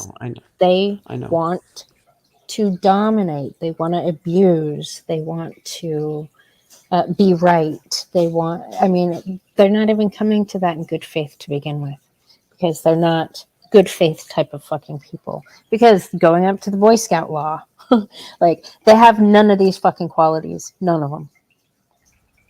How can you expect anything different from people who don't have any basic principles? Mm-hmm. Well, that's my whole point. It's like comparing apples to oranges. Can't do it. Yeah. Yeah. So. All right. Well, I'll let you know. Yeah. Okay. It was good chatting with you. Yep. Have a good one, guys. You too. All right. Bye.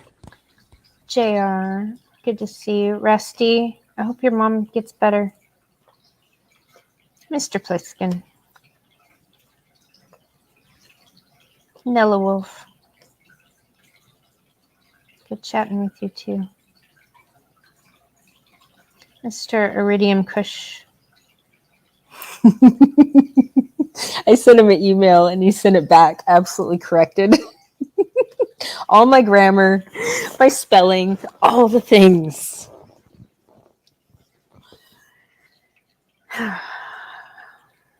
See, that's why I don't write stuff. I'm not a writer. I'm not an author. I'm a hairstylist and a goldfish breeder. That's what I am. One of these days, if I needed that skill in order to eat, I might acquire it. But I appreciate the correction, Mr. Kush. I will work on it a little bit, just for you, though.